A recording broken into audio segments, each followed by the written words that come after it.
اعوذ باللہ من الشیطان الرجیم بسم اللہ الرحمن الرحیم۔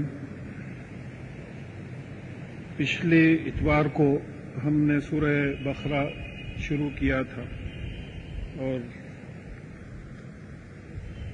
16 آیتیں اس کی ہم ختم کر چکے تھے۔ کیونکہ یہ بڑا اہم مضمون تھا اس لیے میں مختصر طور پہ ریوائز کر لے رہا ہوں اس کو کہ مومن کی جو تعریف، جیسا بتایا گیا تھا کہ ہر کتاب میں پہلے ڈیفینیشنز آتے ہیں، پھر وہ کتاب جو ہے تفصیل میں لکھی جاتی ہے۔ اسی طریقے سے سورہ فاتحہ قرآن شریف کا ایبسٹریکٹ رہا، یعنی جس میں پورا خلاصہ سمری دے دی گئی، اور پھر وہاں سے ڈیفینیشنز شروع ہو رہے ہیں۔ تو مومن کا جو ڈیفینیشن ہے وہ یہ تھا کہ قرآن کے علم پر یقین ہو اور اس یقین کی وجہ سے اللہ تعالیٰ کا خوف دل میں پیدا ہو، تقویٰ جسے بولتے ہیں، اور وہ خوف کی وجہ سے انسان اللہ تعالیٰ سے امن میں آ جائے، یعنی ایمان لا لے۔ یہ چاروں دل کی کیفیت ہیں۔ ایمان کس پہ لائیں؟ ایمان بالغیب، جس کو ہم دیکھتے نہیں، یعنی اللہ تعالیٰ، ملائک، فرشتے، اللہ تعالیٰ کی کتابیں، قیامت، تقدیر، یہ چیزوں پہ جو ہے ایمان لا لیں۔ تو یہ بتایا گیا تھا کہ اور پھر قیامت کے آنے پہ یقین رکھیں۔ تو یہ بتایا گیا تھا کہ یہ لوگ انعمت علیہم کی جو تعریف آئی تھی، یہ انعام کیے ہوئے ہیں، یہ مومن ہیں، پہلی کیٹیگری آئی تھی۔ اس کے بعد میں امیڈیٹلی ایک دو آیتوں میں کافروں کا ڈیفینیشن آیا تھا کہ وہ لوگ جو ان چیزوں کو انکار کرتے ہیں، مختصر یہ کہ اللہ کو نہیں مانتے، رسولوں کو نہیں مانتے، کتابوں کو نہیں مانتے، آخرت پہ یقین نہیں رکھتے، یہ کافر ہیں۔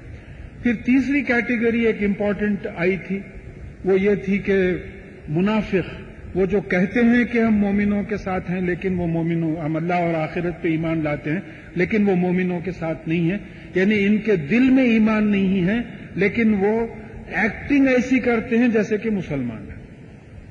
تو ان کی جو 9 خاصیتیں یہاں بیان کی گئی ہیں، اس کا یہ ہے کہ ان کے دل میں ایمان نہیں ہوتا، یہ لوگوں کو دھوکہ دیتے ہیں، ان کے دل میں مرض ہوتا ہے، یہ جھوٹے ہوتے ہیں اور زمین میں بگاڑ پیدا کرنے کی کوشش کرتے ہیں، ڈس آرڈر کی، یہ بیوقوف ہیں اور یہ 2 منہ کے ہیں، ادھر کی بات ادھر، ادھر کی بات ادھر کرتے ہیں، اور یہ ہدایت کے بجائے جو ہے گمراہی خریدتے ہیں، جنت کے راستے کے بجائے دوزخ کا راستہ خریدتے ہیں، اور یہ نقصان اٹھانے والے ہیں۔ یہ بات آئی تھی۔ اس کے بعد میں اب آج جو بات شروع ہو رہی ہے، اللہ تعالیٰ 2 مثالوں سے یہ منافقین اور کافرین کو سمجھانے کی کوشش کر رہے ہیں، اور مثال سے بعض وقت بات بہت آسانی سے سمجھ میں آتی۔ تو پہلی مثال جو آ رہی ہے، یہ 17 آیت ہے سورہ بقرہ کی۔ اعوذ باللہ من الشیطان الرجیم، بسم اللہ الرحمن الرحیم۔ مثلهم کمثل الذی استوقد نارا فلما اضاءت ما حوله ذهب الله بنورهم وتركهم في ظلمات لا يبصرون۔ یعنی ان کی مثال، یہ منافقین اور کافرین کی مثال ایسی ہے کہ کسی نے آگ جلائی۔ اب یہ کسی نے آگ جلائی کا مطلب یہ ہے کہ رسول اللہ صلی اللہ علیہ وسلم نے ماحول کو قرآن سے روشن کر دیا۔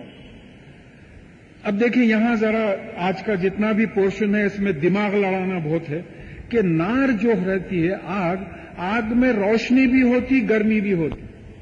یہ چیزیں آپ سمجھتے چلے جائیے کہ آگ میں روشنی بھی ہوتی، گرمی بھی ہوتی۔ پھر اضاءت ماحول اس کے اطراف جو تھا اس کو روشن کر دیا۔ یہ ضیاء جو ہے سورج کے لیے آتا ہے، سورج کی بھی روشنی بھی ہوتی ہے، گرمی بھی ہوتی ہے، سورج میں بھی روشنی بھی ہوتی، گرمی بھی ہوتی، دونوں چیزیں۔ تو نار میں بھی گرمی ہوتی، روشنی ہوتی، اور ضیاء میں بھی روشنی ہوتی اور گرمی ہوتی۔ تو اللہ تعالیٰ نے ان کا نور لے لیا، یہ جو منافق اور کافر تھے ان کا نور لے لیا، یعنی ان سے ان کی لائٹ سلب کر لی، ان کی آنکھیں کام کرنے نہیں لگی۔ تو اب اگر نار سے لائٹ لے لی جائے تو خالی گرمی باقی رہ جاتی، اگر ضیاء سے روشنی لے لی جائے تو خالی گرمی باقی رہ جاتی اور اندھیرا ہو جاتا۔ تو اب اندھیرے میں دکھتا نہیں۔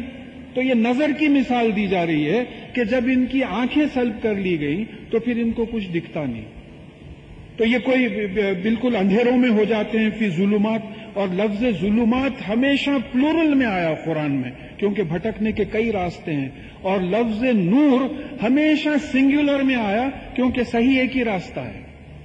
یہ قرآن کے الفاظ کے استعمال کی شان ہے۔ پھر کہا کہ یہ سمم بکمم انجن فہم لا یرجون، تو یہ بہرے ہیں، گونگے ہیں، اندھے ہیں، یہ روشنی کی طرف واپس نہیں آ سکتے۔ دیکھیے ان کے کان بیکار ہو گئے، سن نہیں سکتے، بول نہیں سکتے کہ بھئی ہم کو راستہ دکھاؤ، دکھتا نہیں ہے۔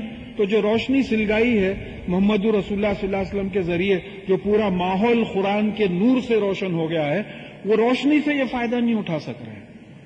تو مومن جن کی نظروں کو اللہ تعالیٰ نے باقی رکھا ہے، وہ اس روشنی سے فائدہ اٹھا رہے ہیں، رسول اللہ صلی اللہ علیہ وسلم سے بھی اور قرآن سے بھی۔ لیکن کافر اور منافق اس روشنی سے فائدہ نہیں اٹھا سکتے، اس روشنی کی طرف واپس نہیں آتے۔ دوسری مثال دی جا رہی ہے، او کسیب من السماء، یا جیسے کہ آسمان سے ایک موسلا دھار بارش ہو۔ مومن کے لیے تو یہ رحمت ہی رحمت ہے بارش۔ اب اس میں فیہ ظلمات و رعد و برق، اب یہ بارش ایسی ہے کہ اس میں اندھیرے بھی ہے، اس میں گرج بھی ہے، اور اس میں بجلی بھی ہے۔ دیکھیے بعض وقت تو بچے تو ہمیشہ ہی ڈر جاتے ہیں گرج سے، بعض وقت بڑے بڑے گرج ہل جاتے ہیں، جو گرج جو کڑک جو آتی ہے اس سے بڑے بڑے ہل جاتے ہیں، تو اس وقت اللہ اکبر پڑھنا چاہیے۔ رسول اللہ صلی اللہ علیہ وسلم ایسے مقامات پر مسجد میں چلے جاتے، نمازیں شروع کر دیتے کہ نہیں معلوم یہ عاد و سمود کی طرح کوئی عذاب تو نہیں آ رہا ہے اور ہم اس کو بارش سمجھ بیٹھے ہیں۔ ہمارے اعمال ایسے ہیں کہ نہیں معلوم یہ عذاب کی شکل میں۔ آپ ہر سال پڑھتے ہیں کہ بجلی کسی گاؤں پہ گری، 8 لوگ مر گئے، تو وہ بجلی ہم پہ بھی گر سکتی ہے۔ تو اب یہ لوگ کیا کرتے ہیں، یجلون اصابعہم آذانہم فی آذانہم من الصواعق حذر الموت، تو یہ اپنے کانوں میں انگلیاں ڈال لیتے ہیں، یہ بجلی کی کڑک نہیں سننے کے لیے موت سے ڈر کے کانوں میں انگلیاں ڈال لیتے ہیں۔ اب ایک کامن سینس کی بات ہے کہ اگر بجلی آپ پہ گرنی ہے تو کیا اس کے نہیں سننے سے آپ بچ جائیں گے؟ گرنا ہے تو گرے گی۔ اگر قرآن نہیں سنیں گے تو کیا دوزخ کے عذاب سے بچ جائیں گے آپ؟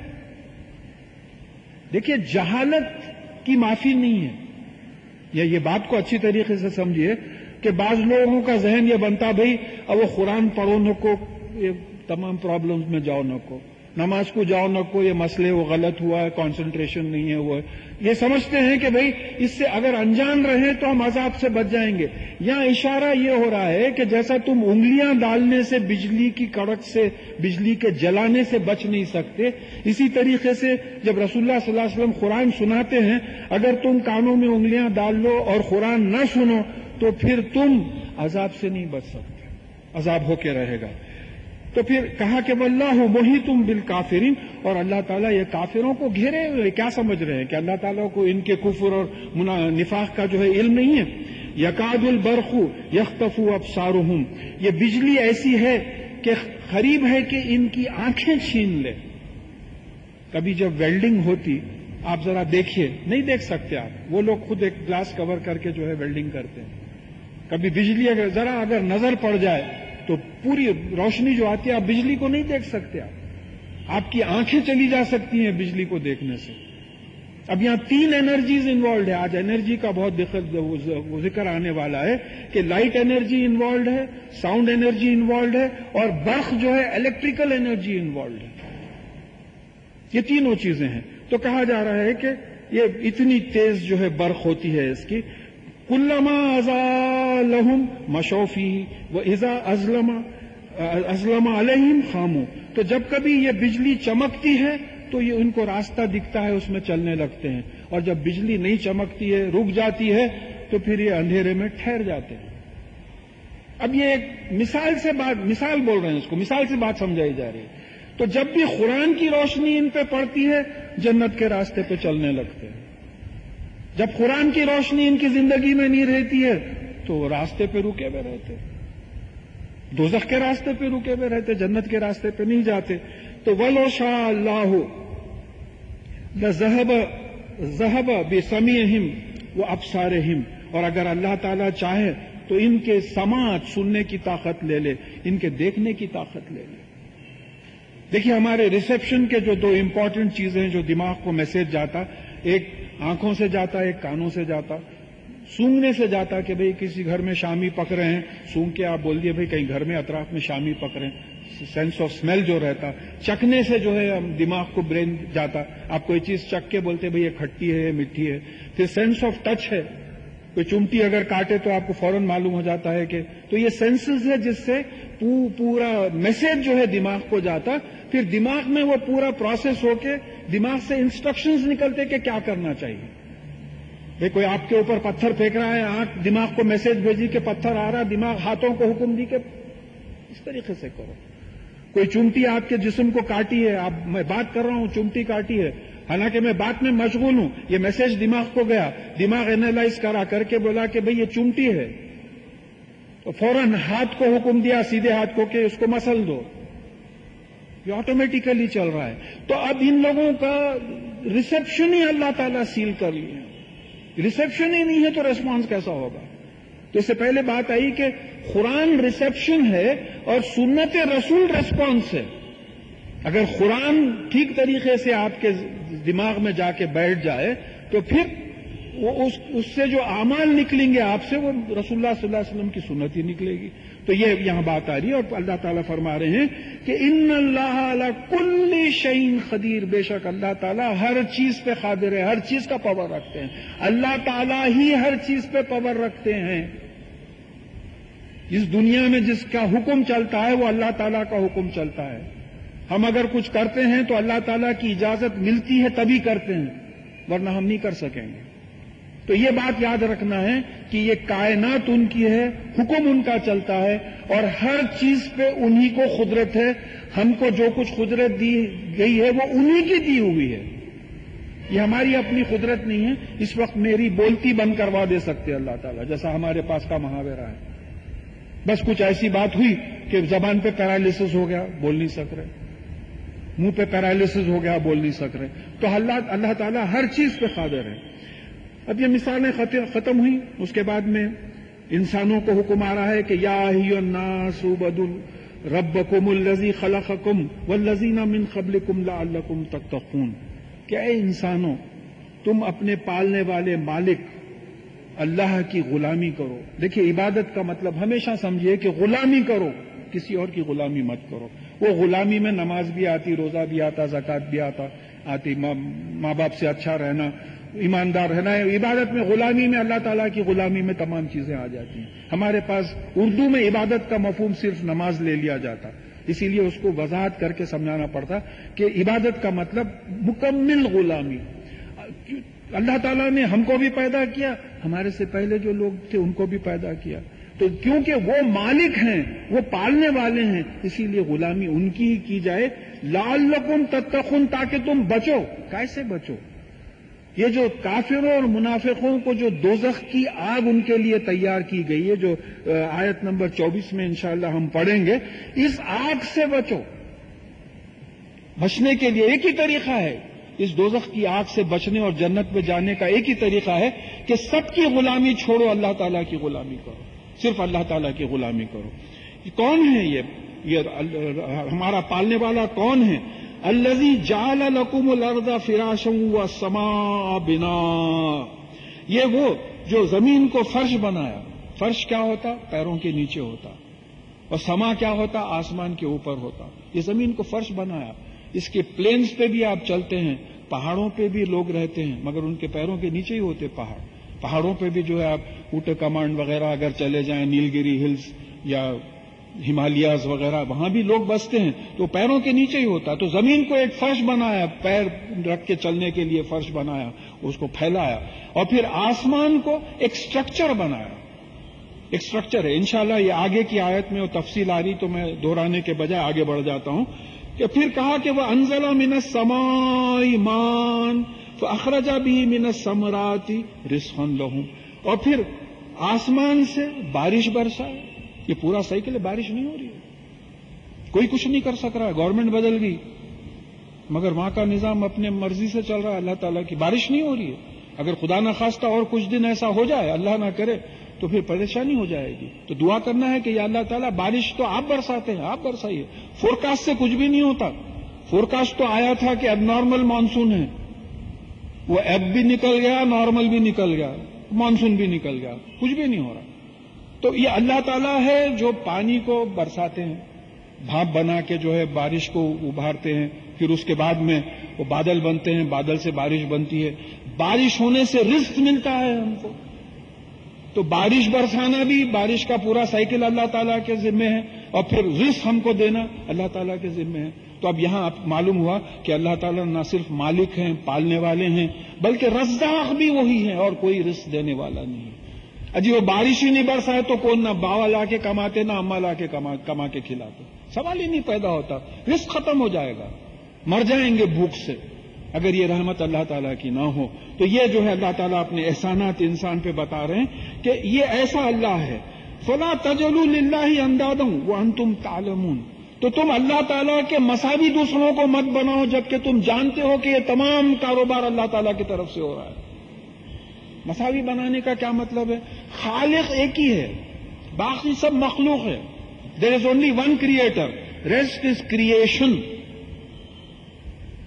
تو مخلوق سے کسی کو اٹھا کے خالق کے برابر مت بناؤ. مائی باپ آپ کے ذمے. اب ہم خوشامدہ کرتے سو باسز سے جا کے، آپ کے ہاتھ میں ہے صاحب، آپ چاہیں تو پروموشن دلا سکتے، آپ نہیں چاہے تو نہیں دلا سکتے. تو بولے نہیں، رزاق اللہ تعالیٰ ہے، مالک اللہ تعالیٰ ہے، پالنے والے اللہ تعالیٰ ہیں. تو اللہ مخلوق سے کسی کو اٹھا کے خالق کے لیول پہ مت بٹھاؤ. خالق ایک ہی ہے اللہ، اور باقی جتنا ہے وہ مخلوق ہے. تو شرک کا ڈیفینیشن آ گیا. تو اب ہم ڈیفینیشنز اگر دیکھیں تو مومن کا آ گیا، کافر کا آ گیا، منافق کا آ گیا، گناہ گار کا آ گیا، اور اب شرک کا آ گیا. تو یہ 5 کیٹیگریز آپ کو سارے قرآن میں ملیں گے. یہ شان ہے قرآن کی. جیسا کوئی بھی ماڈرن کتاب شروع ہوتی ڈیفینیشن سے، فزکس کی کتاب اٹھا لیتے آپ، میٹر کی کیا لینتھ ہے، اس طریقے سے جو ہے تمام ڈائن کس کو بولتے، فورس کے یونٹس کیا ہے، اس طریقے سے بات شروع ہوتی. تو پورے ڈیفینیشنز آ گئے. تو شرک کیا ہے؟ مخلوق سے کسی کو اٹھا کے خالق کے لیول پہ بٹھانا. خالق الگ ہے، پوری مخلوق خالق کی غلام ہے. تو غلاموں کو اٹھا کے آقا کے مرتبے پہ بٹھانا یہ شرک ہے. پھر کہا کہ ان کنتم فی ریب مما نزلنا علی عبدنا فاتوا بسورۃ من مثلہ. اور اگر تم کو شک ہے جو ہم نے اپنے بندے پہ نازل کیا ہے تو پھر اس کے ویسی ایک صورت لے آؤ. یہ قرآن جو ہم نے محمد صلی اللہ علیہ وسلم پہ نازل کیا ہے، اگر تم کو شک ہے کہ یہ ہمارا نازل کیا ہوا نہیں ہے، یہ محمد صلی اللہ علیہ وسلم کا اپنا کلام ہے، یعنی انسان کا کلام ہے، اگر یہ پاسبل ہے کہ انسان ایسی کتاب لکھ سکتا ہے تو پوری کتاب نہیں، ایک سورت بنا لو ایسے، انا اعطیناک الکوثر کے برابر. پھر کہ وَدْعُوا شُهَدَاءَكُم مِّن دُونِ اللَّهِ إِن كُنتُمْ صَادِقِينَ. اور اگر تم اپنے دعوے میں سچے ہیں کہ یہ اللہ کا کلام نہیں ہے اور تم بنا سکتے ہو تو پھر، اور تمہارے مددگاروں کو بھی لا لو، تمہارے گواہوں کو بھی لا لو اللہ کے علاوہ، اگر تم سچے ہو تو. یعنی مطلب یہ ہے کہ اکیلے نہیں بنا سکتے تو جس کی مدد تم چاہ سکتے ہو مدد لے لو، تم یہ بنا لو. پھر کہا کہ فیصلہ سنا دیا، فَإِن لَّمْ تَفْعَلُوا وَلَن تَفْعَلُوا فَاتَّقُوا النَّارَ الَّتِي وَقُودُهَا النَّاسُ وَالْحِجَارَةُ اُعِدَّتْ لِلْكَافِرِينَ. تو اور اگر تم ایسا نہ کرو، یعنی اگر قرآن کی ایک سورت بھی بنانا نہ لا سکو اور تم ہرگز ایسا نہیں کر سکو گے، چیلنج وہیں ختم ہوگا. آج 1450 برس ہو گئے قرآن کے نازل ہونے میں، آج تک کسی نے یہ چیلنج قبول نہیں کیا. آپ کے پاس کمپیوٹرز ہے، ایک سے ایک زبردست کمپیوٹر ہے. اس کمپیوٹر کو تو استعمال کر کے آپ اس کا چیلنج قبول کرنا تھا. ہاں، کمپیوٹر پہ لوگ قرآن کے خلاف ایک باضابطہ پروپیگنڈا چل رہے ہیں. میں سنا کہ 37-38 سائٹس ہیں، ویب سائٹس ہیں جس پہ قرآن اور اسلام کے خلاف جو ہے پروپیگنڈا چل رہا ہے. تو اگر یہ اللہ کی کتاب نہیں ہے تو پھر لاؤ، تم بھی بنا کے لے کے آؤ. یہ چیلنج کیوں نہیں قبول کرتے؟ اور کہا کہ یہ کوئی نہیں قبول کر سکے گا. اس سے خود قرآن کا حق ہونے کی بات ہے کہ اتنے برس، اتنی ٹیکنالوجیکل سائنٹیفک پروگرس ہونے کے باوجود یہ نہیں کر سکے. کیوں نہیں کر سکے؟ اس کا ریزن کیا ہے؟ دیکھیے، ہر مسئلے کا ایک ہی صحیح حل ہوتا ہے، باقی جتنے حل ہوتے وہ غلط ہوتے. جیسا 2+2 ایک چھوٹے بچے سے بھی آپ پوچھیں گے تو اس کا صحیح آنسر 4 ہے. اب اس سے علاوہ جتنے آنسرز ہوں گے وہ غلط ہوں گے. تو زندگی گزارنے کا، انسان کے پرسکون زندگی گزارنے کا صحیح قانون قرآن ہے. آخری کتاب محمد صلی اللہ علیہ وسلم، آخری نبی، صحیح قانون قرآن. اس سے ہٹ کے جو چیز لاؤ گے وہ غلط ہوگی. لہذا میں آپ کو مثال دے دوں کہ رشیا کی economic system, equality, economic equality نہیں، اینٹی اسلامک بات ہے وہ. ہمارے پاس زکوٰۃ کا نظام ہے، غربت نہیں مٹا سکتے آپ. حکم یہ ہوا کہ بھئی امیر اپنا پیسہ غریبوں کو دو، ان کو غریبوں کو اپنی لیول سے اونچا کرو، تمہارے برابر بنانے کا سوال ہی نہیں پیدا ہوتا.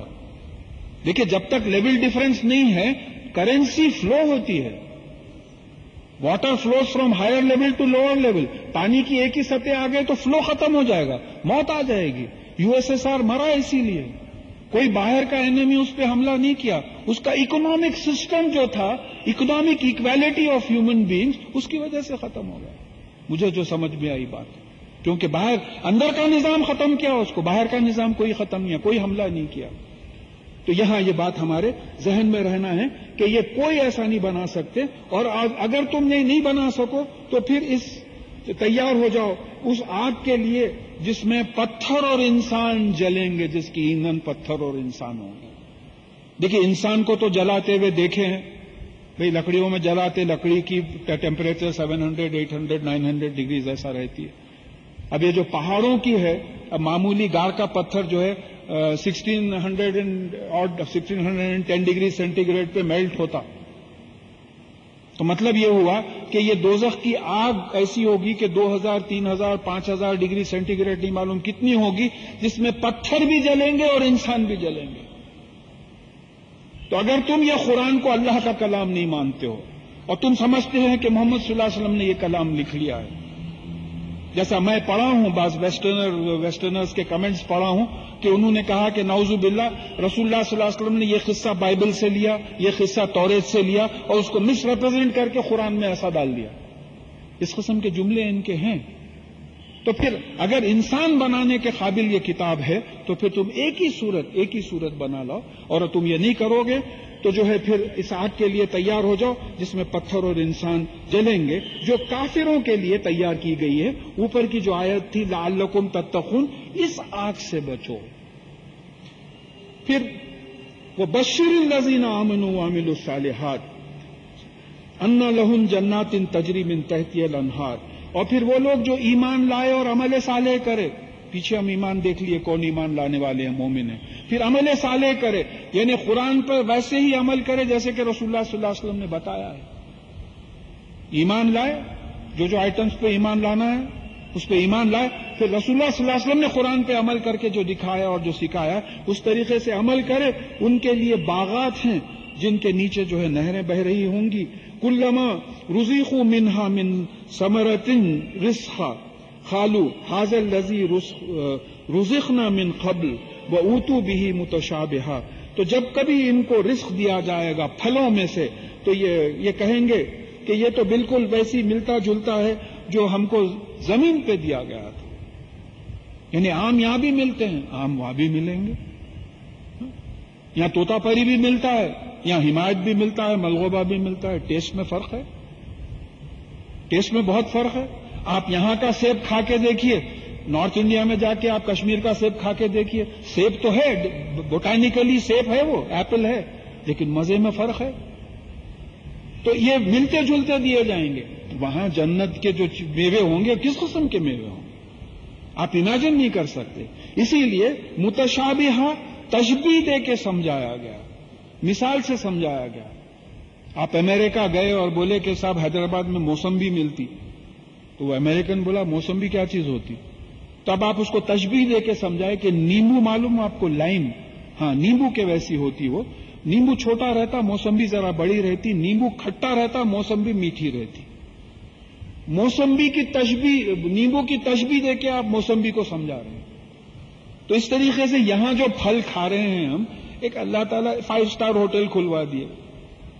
آپ فون کرے بھائی مجھے چائے کی ضرورت ہے، ابھی فون رکھے نہیں، 2 منٹ کے اندر جو ہے دھن بل کے چائے آ گئی. 5 اسٹار ہوٹل کی فیسلٹیز ہیں. پانی نہائے، نہا کے توال پہنچے، سیکنڈ ٹائم نہانے کی سکھانے کی ضرورت نہیں، آیا انہیں نکالا توال بدل کے، صابن بھی بدل کے چلے گا، وہ پورے صابن سے ایک ہی وقت نہانا 5 اسٹار ہوٹلز کی. تو یہ کائے کے واسطے دیے؟ بادشاہت، بادشاہوں کی شان و شوکت، کہ تم اندازہ لگاؤ کہ یہ کچھ نہیں ہے جنت کے مزوں کے سامنے، یہ کچھ نہیں ہے. پھر کہا کہ وَلَهُمْ فِيهَا أَزْوَاجٌ مُطَهَّرَةٌ، اور ان کے لیے وہاں پاک بیویاں ہوں گی. اب یہ بیویاں کیا ہماری دنیا کی بیویاں ہوں گی یا پھر وہاں کی حوروں کا ذکر آ رہا ہے، یہ کہنا مشکل ہے، اس لیے کہ 2 نبی ایسے گزرے ہیں، لوط علیہ السلام اور نوح علیہ السلام، جن کی بیویوں کے بارے میں آ گیا کہ وہ دوزخی ہیں، اور ایک بیوی ایسی گزری ہے فرعون کی جس کے شوہر کے بارے میں آ گیا کہ وہ دوزخی ہے. تو ان کا ساتھ رہنا مشکل ہے.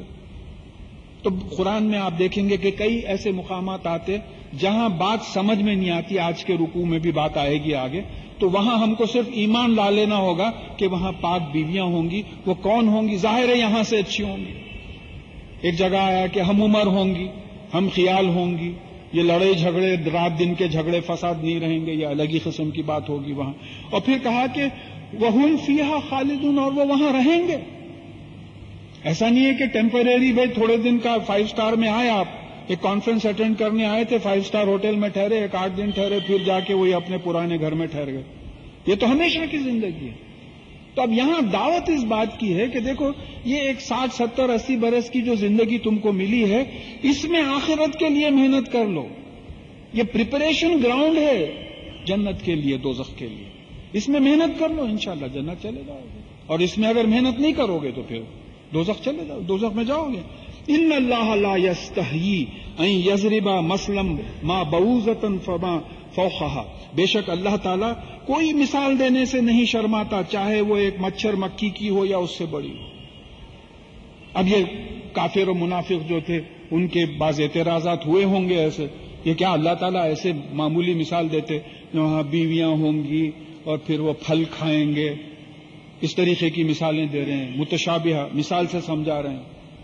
تو کہا کہ اللہ تعالیٰ نہیں شرماتے معمولی مثال دینے کے لیے بھی یا اس سے بڑھ کے بھی، تاکہ لوگوں کو مثال سے سمجھایا جائے.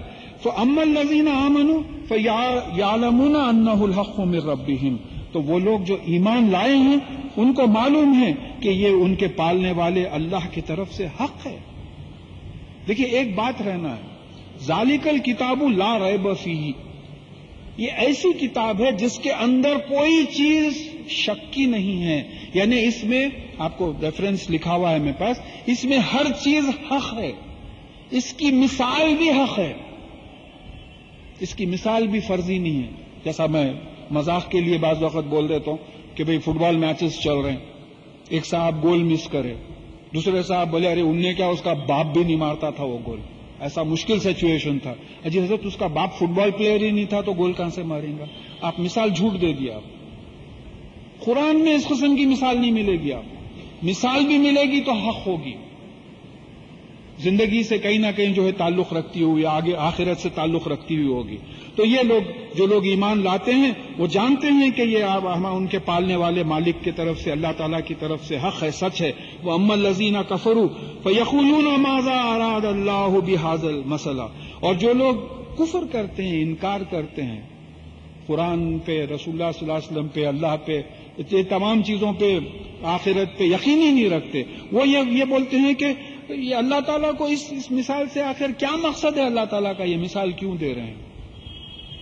اور جو مومن ہوتے ہیں وہ بولتے ہیں بھئی حق ہے، اور وہ مثال پہ سوچنے لگتے کہ بھئی اس مثال سے یہ مقصد اللہ تعالیٰ کا معلوم ہوتا ہے. یہ لوگ جو ہے سوال کرتے ہیں تو اللہ تعالیٰ فرما رہے ہیں کہ یُضِلُّ بِهِ کَثِیرًا وَیَہْدِی بِهِ کَثِیرًا.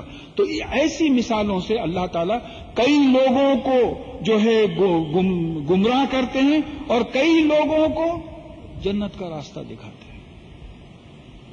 بات سمجھیے، مثال ایک ہی ہے، مثال ایک ہی ہے.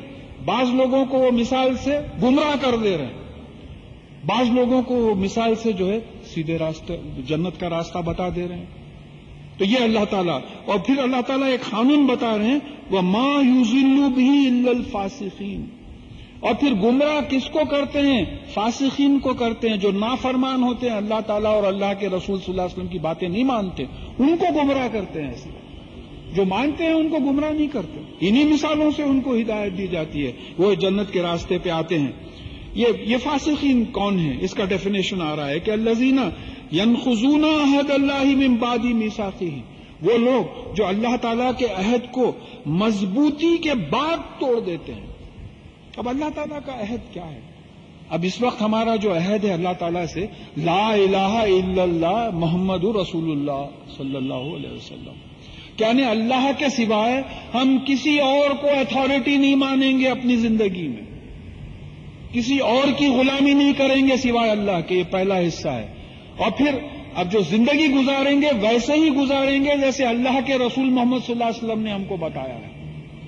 یہ عہد ہے اللہ تعالیٰ سے. تو یہ فاسقین کون ہیں؟ یہ اللہ کے عہد کو توڑ دیتے ہیں، اپنی مرضی پہ زندگی گزارتے ہیں، رسول اللہ صلی اللہ علیہ وسلم کی سنت کا کوئی دخل ہی نہیں ہے ان کی زندگی. تو پھر مسجد سے باہر کیوں جائیں؟ ہم خود اپنا جائزہ لیں تو معلوم ہوتا ہے کہ اللہ میاں ہم خود فاسقین ہیں. ہم جو ہے اپنی مرضی کی غلامی کرتے ہیں، جو دل بولا کرتے ہیں. نماز کو بھی آنا ہے، دل بولا تو آتے، نہیں بولا تو نہیں آتے. نہیں بھائی جان پہ آ رہا آج نہیں گیا، کیا نماز کو نہیں گئے؟ نہیں آج جان پہ آیا، دل نہیں بولا تو نہیں گیا. بولے دیکھیں پھر کس کی غلامی ہوئی؟ اللہ کی غلامی. موذن صاحب پکار کے بول دیے آؤ بھلائی کی طرف آؤ، صلاۃ کی طرف آؤ. تو پھر یہاں جو ہے یہ عہد توڑنا. پھر دوسرا عہد ایک جو معلوم ہوتا ہے سورہ اعراف میں انشاءاللہ ہم لوگ پڑھیں گے کہ وہاں اللہ تعالیٰ نے آدم علیہ السلام کی اولاد کی پیٹوں سے ان کی ذریات نکالی تھی. ایسا معلوم ہوتا ہے کہ کچھ جینز نکالے تھے. پھر ان سے گواہی لی تھی کہ بتاؤ کیا میں تمہارا رب نہیں ہوں، تمہارا پالنے والا نہیں ہوں؟ تو سب نے کہا کہ بے شک آپ ہمارے پالنے والے ہیں. تو اس زندگی میں آنے سے پہلے ہم یہ گواہی دے کے آ چکے ہیں، وعدہ کر کے آ چکے ہیں کہ پالنے والے آپ ہیں، مالک آپ ہیں اور کوئی نہیں. تو اللہ تعالیٰ نے کہا کہ یہ وعدہ اس لیے لے رہے ہیں کہ کل تم قیامت کے دن یہ نہ کہو کہ ہمارے والدین شرک کرتے تھے اس لیے ہم شرک میں مبتلا ہو گئے. نہیں، تمہاری پکڑ ہوگی.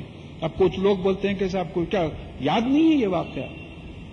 تو میری اپنی پیدائش، ماں کے پیٹ سے نکلا ہوں میں، میری زندگی کا سب میں اہم جو اوکیزن تھا، جو ایونٹ تھا، وہ میرا پیدا ہونا تھا، اس دنیا میں آنا. مجھے یاد نہیں ہے تو پھر میں پیدا نہیں ہوا. اس پہ یقین اس لیے کرنا ہے کہ یہ قرآن میں ہے، یہ کیسا ہم وعدہ کر کے آ چکے ہیں. اور پھر وہ فاسقین ہو گئے ہیں کہ وعدہ توڑتے ہیں. وَيَخْتَوُونَ مَا أَمَرَ اللَّهُ بِهِ أَن يُوصَلَ. اور پھر دوسری چیز کہ جو اللہ تعالیٰ جن چیزوں کو جوڑنے کا حکم دیتا ہے اس کو توڑتے ہیں. اب یہاں جوڑنے سے اکثر مفسرین یہ مطلب لیے ہیں کہ جو رشتے جوڑنے کی بات آ رہی ہے. ماں باپ بھوکے پڑے ہیں، اولاد باہر کما رہی ہے، ٹھاٹ میں ہے، مزے میں، پلٹ کے پوچھتے نہیں، دوا لانے والا کوئی نہیں. بڑے بھائی صاحب کما رہے ہیں، چھوٹے بھائی یہاں تڑپ رہے ہیں کھانے کے واسطے، بچوں کو پڑھانے کے لیے فیس نہیں ہے. $100 بھیج دیے تو ان کی زندگی بدل جاتی. مگر نہیں، لوگ بولے بھی تو بولتے بھائی اس کی قسمت اس کے ساتھ، میں کیا کروں؟ میں جب بھی بولا تھا 7 آؤ بولے تو انہیں نہیں آیا تھا. اس قسم کی باتیں ہوتی. تو اللہ تعالیٰ نے جو حکم دیا ہے کہ رشتوں کو جوڑو تو یہ رشتوں کو توڑتے ہیں.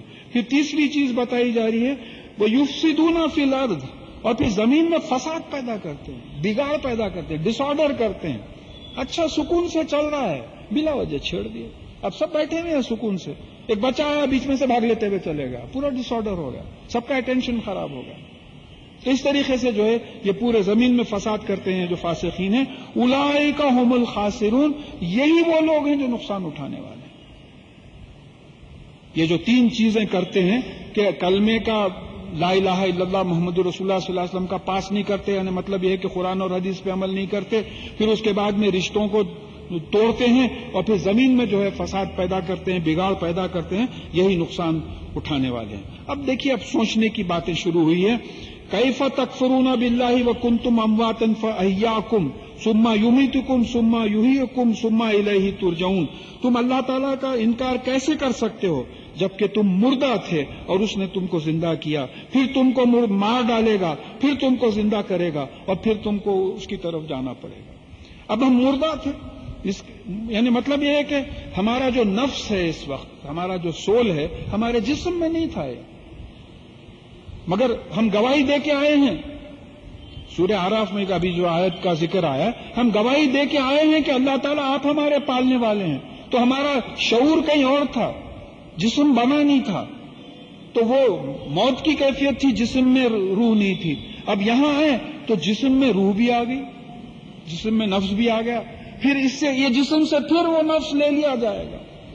خبروں میں ہڈیاں گل کے جو ہے سڑکیں بالکل خراب ہو جائیں گی، نفس الگ ہو جائے گا. پھر قیامت کے دن وہ نفس جسم سے جوڑا جائے گا، اور پھر یہ جسم جو ہے خبروں کے اوپر سے زمین پھاڑ کے جو ہے جسم اٹھیں گے، پھر ان کا حساب کتاب ہوگا. تو یہ کون کر رہا ہے؟ یہاں دعوت فکر جس کو بولتے ہیں، یہ سوچنا ہے کہ ہم کو اس دنیا میں لایا کون، اس دنیا میں پال کون رہا ہے، اس دنیا سے لے جائے گا کون، اور پھر آخرت میں اٹھائے گا کون. تو اگر آپ غور کریں تو معلوم ہوتا ہے کہ یہ سب اللہ تعالیٰ کا ہے، اور پھر اللہ تعالیٰ کی طرف واپس پلٹ کے جانا ہے. هو الذی خلق لکم ما فی الارض جميعا، وہی ہے جس نے زمین پہ تمہارے لیے جو کچھ ہے تمہارے لیے بنایا. اب آپ دیکھتے جائیے، آج بڑا سمجھنے کی باتیں ہیں. ایٹماسفیئر کا کمپوزیشن ہے، آکسیجن اور نائٹروجن کا پروپورشن ہے. اگر یہ کمپوزیشن بدل گیا تو ہم زندہ نہیں رہ سکتے. ایٹماسفیئرک پریشر ہے، اگر یہ کم ہو گیا یا بڑھ گیا تو ہم زندہ نہیں رہ سکتے. اسی لیے اونچے مقامات پہ دم چڑھتا، آکسیجن کی کمی ہونے لگتی. اور پھر اس کا گریوٹی ہے، اس کا روٹیشن ہے. یہ جو چاند اس کا روٹیشن کنٹرول کر رہا ہے. ایک نیوز آئی تھی کہ اگر چاند نہیں ہوتا تو زمین 24 گھنٹے میں ایک چکر مارنے کے بجائے 8 گھنٹے میں ایک چکر مارتی. لہذا 365 دن کے بجائے 1095 ڈیز میں جو ہے ایک سال پورا ہوتا اس کا. تو یہ اتنی زور سے چکر مارتی کہ ہو سکتا ہم پھینکے جاتے باہر. یہاں اس طریقے سے سکون سے رہنے کا سوال ہی نہیں پیدا ہوتا. دیکھیے، ایک سمجھیے کہ اورنج ہے، اس کے اوپر ایک مکوڑا چل رہا ہے. اب وہ اطمینان سے اورنج کو آپ پکڑے، اورنج کو ذرا زور سے ہلائیے آپ، ایسا مکوڑا جا کے باہر گر جاتا، وہ گرپ نہیں رکھ سکتا. تو جو کچھ زمین پہ ہے، تو اس کو سائنٹسٹ نے anthropic principle of the universe کہا کہ everything on the earth is fine tune to suit human life on earth. کہ زمین کے لیے ہر چیز سارے کائنات کی ایسے موضوع بنائی گئی ہے کہ انسان یہاں رہنے کے قابل بنے. اب یہ government of Andhra Pradesh arrange نہیں کری ہے. لینڈ اور واٹر کا ڈسٹریبیوشن ہے، 1/4 لینڈ 3/4 واٹر. اتنا پانی ہے بول کے اتنی بھاپ بن کے کلاؤڈز بنتے. اگر الٹا رہتا بارش ہی نہیں ہوتی تھی، بارش ہی نہیں ہوتی. تو یہاں غور کرنا ہے. دیکھیں، یہاں تو یہ 1.5 گھنٹہ بس نہیں ہوتا ہے، یہ میں سمجھتا ہوں 1.5 زندگی بھی نہیں بس ہوں گی یہ باتیں سمجھنے کے واسطے. اتنا ہے. تو کہا کہ یہ تمام چیزیں کس نے بنایا؟ اللہ. ثم استوى الى السماء فسواهن 7 سماوات.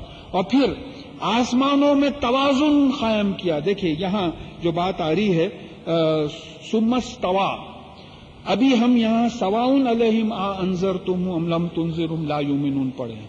تو سواؤن سے یہ استوا ہے. سواؤن کے لفظ سے جو ہے استوا بنا ہے. تو سواؤن کا مطلب ہے یعنی ایکول، برابر. استوا کا مطلب ہے ایکویلیبریم، بیلنس قائم کرنا. یہ بیلنس کیوں قائم کرنا پڑا؟ اب اکثر ترجموں میں دیکھیں پھر اللہ تعالیٰ نے آسمانوں کی طرف توجہ کی. بغیر توجہ کے آسمان تھے کیسے پھر؟ یہ کوانٹم فزکس کا بھی ایک پرنسپل ہے کہ without an observer there can not be a universe. For the universe to exist there has to be an observer. جب تک کوئی دیکھنے والا نہ ہو یہ کائنات نہیں رہ سکتی. تو پھر اللہ تعالیٰ نے توجہ کیا. تو توجہ کا مطلب نہیں آتا، یہ سواؤن کا ڈیریویٹو ہے. یہ سواؤن کا مطلب ایکول ہونا، مساوی ہونا.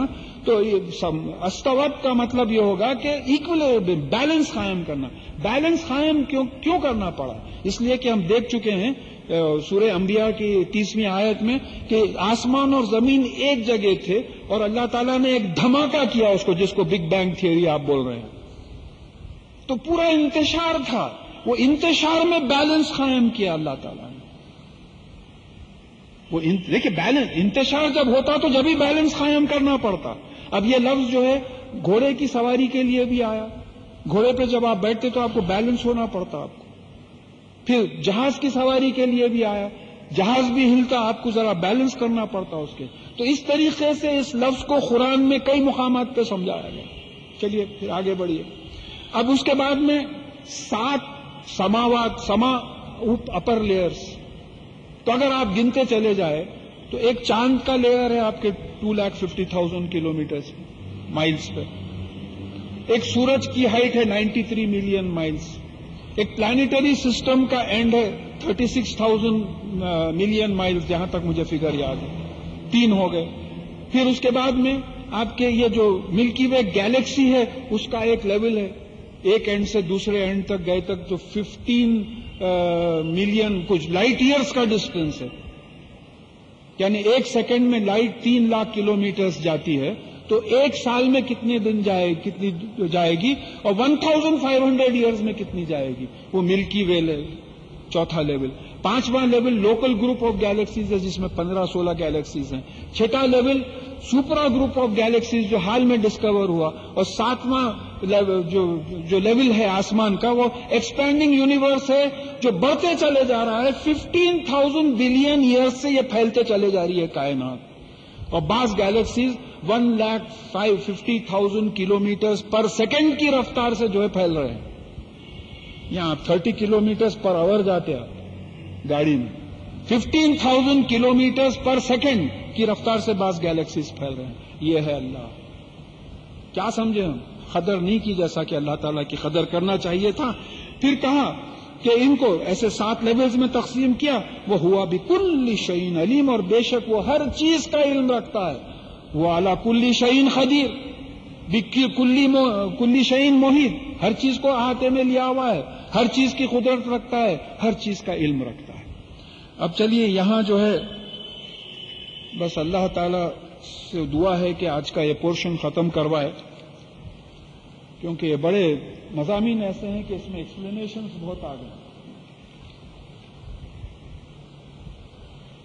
یہاں آدم علیہ السلام اور فرشتوں کا واقعہ آ رہا ہے کہ فرشتوں کو آدم علیہ السلام نے حکم دیا تھا کہ اللہ تعالیٰ نے حکم دیا تھا کہ آدم علیہ السلام جو خلیفہ بنائے گئے ہیں ان کے سامنے جھک جاؤ. تو سب فرشتے جھک گئے اور شیطان نہیں جھکا، حالانکہ وہ جن تھا. تو معلوم ہوتا ہے کہ تمام طاقتوں کو حکم ہوا تھا، وہ تفصیل دیکھیں گے. تو اس کے بعد میں آدم علیہ السلام اور بی بی حوا کو باغ میں رہنے کا حکم ہوا اور کہا گیا کہ بھی فلانا پھل مت کھاؤ. وہ پھل کھا لیے. وہ نافرمانی کی وجہ سے جو بھی ہوا وہ شیطان کے بہکانے میں آ کے وہ کرے، تو ان کو جنت سے آدم علیہ السلام بی بی حوا کو بھی نکال دیا گیا اور شیطان کو بھی نکال دیا گیا.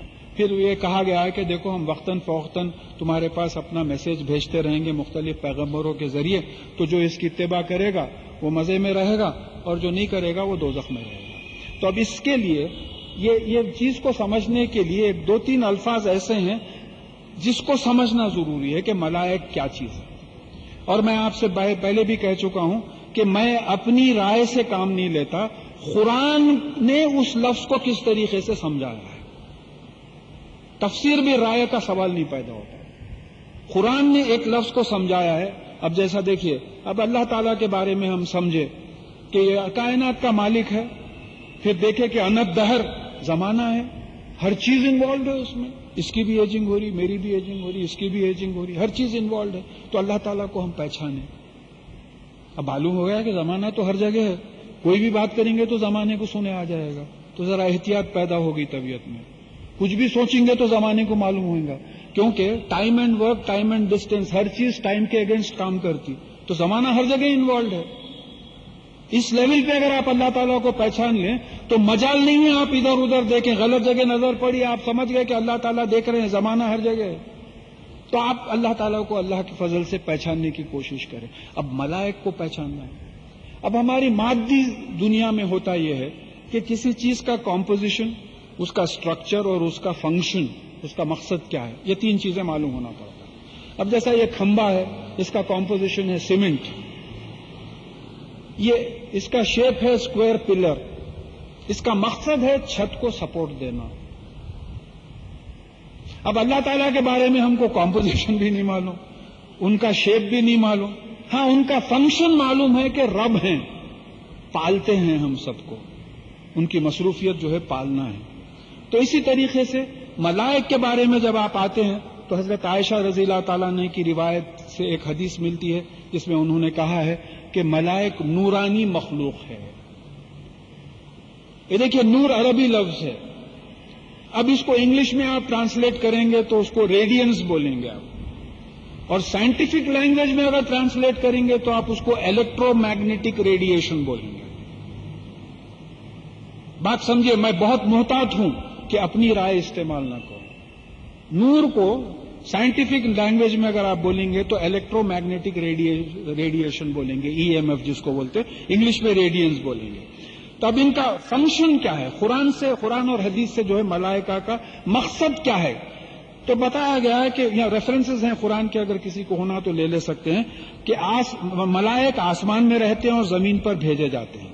یہ عباد الرحمان ہیں, یہ اللہ تعالیٰ کے غلام ہیں, یہ کام کرتے ہیں, اللہ تعالیٰ کے احکامات پہ جو ہے عمل کرتے ہیں, اللہ کے پیغام لاتے ہیں, وزن اٹھاتے ہیں عرش, پھر اعمال نامہ لکھتے ہیں, انسانوں کی حفاظت کرتے ہیں. جنگ احد اور جنگ بدر میں جو ہے بات آئی تھی, پھر تباہی لاتے ہیں, موت لاتے ہیں, ان پہ ایمان لانا ضروری ہے. اب سورہ رعد میں ہم پڑھیں گے کہ رعد کو فرشتہ کہا گیا ہے حدیث میں. یہ جو رعد جو گرج ہوتی نا, اس کو حدیث میں فرشتہ کہا گیا ہے. سورہ رعد میں ہم پڑھیں گے کہ رعد کو فرشتہ کہا گیا ہے حدیث میں. یہ جو رعد جو گرج ہوتی نا, اس کو حدیث میں فرشتہ کہا گیا. اب مجھے as a student of science معلوم ہے کہ that is only energy of sound. Lighting is energy of electricity, light is energy of light. تو ساؤنڈ جو ہے ایک انرجی ہے, مجھے معلوم ہے. کہ تو معلوم ہوا کہ انگلش میں اگر میں ٹرانسلیٹ کروں حدیث کو تو یہ بولوں گا کہ رعد is nothing but sound energy. Energy کا لفظ آ گیا. پھر اس کے بعد میں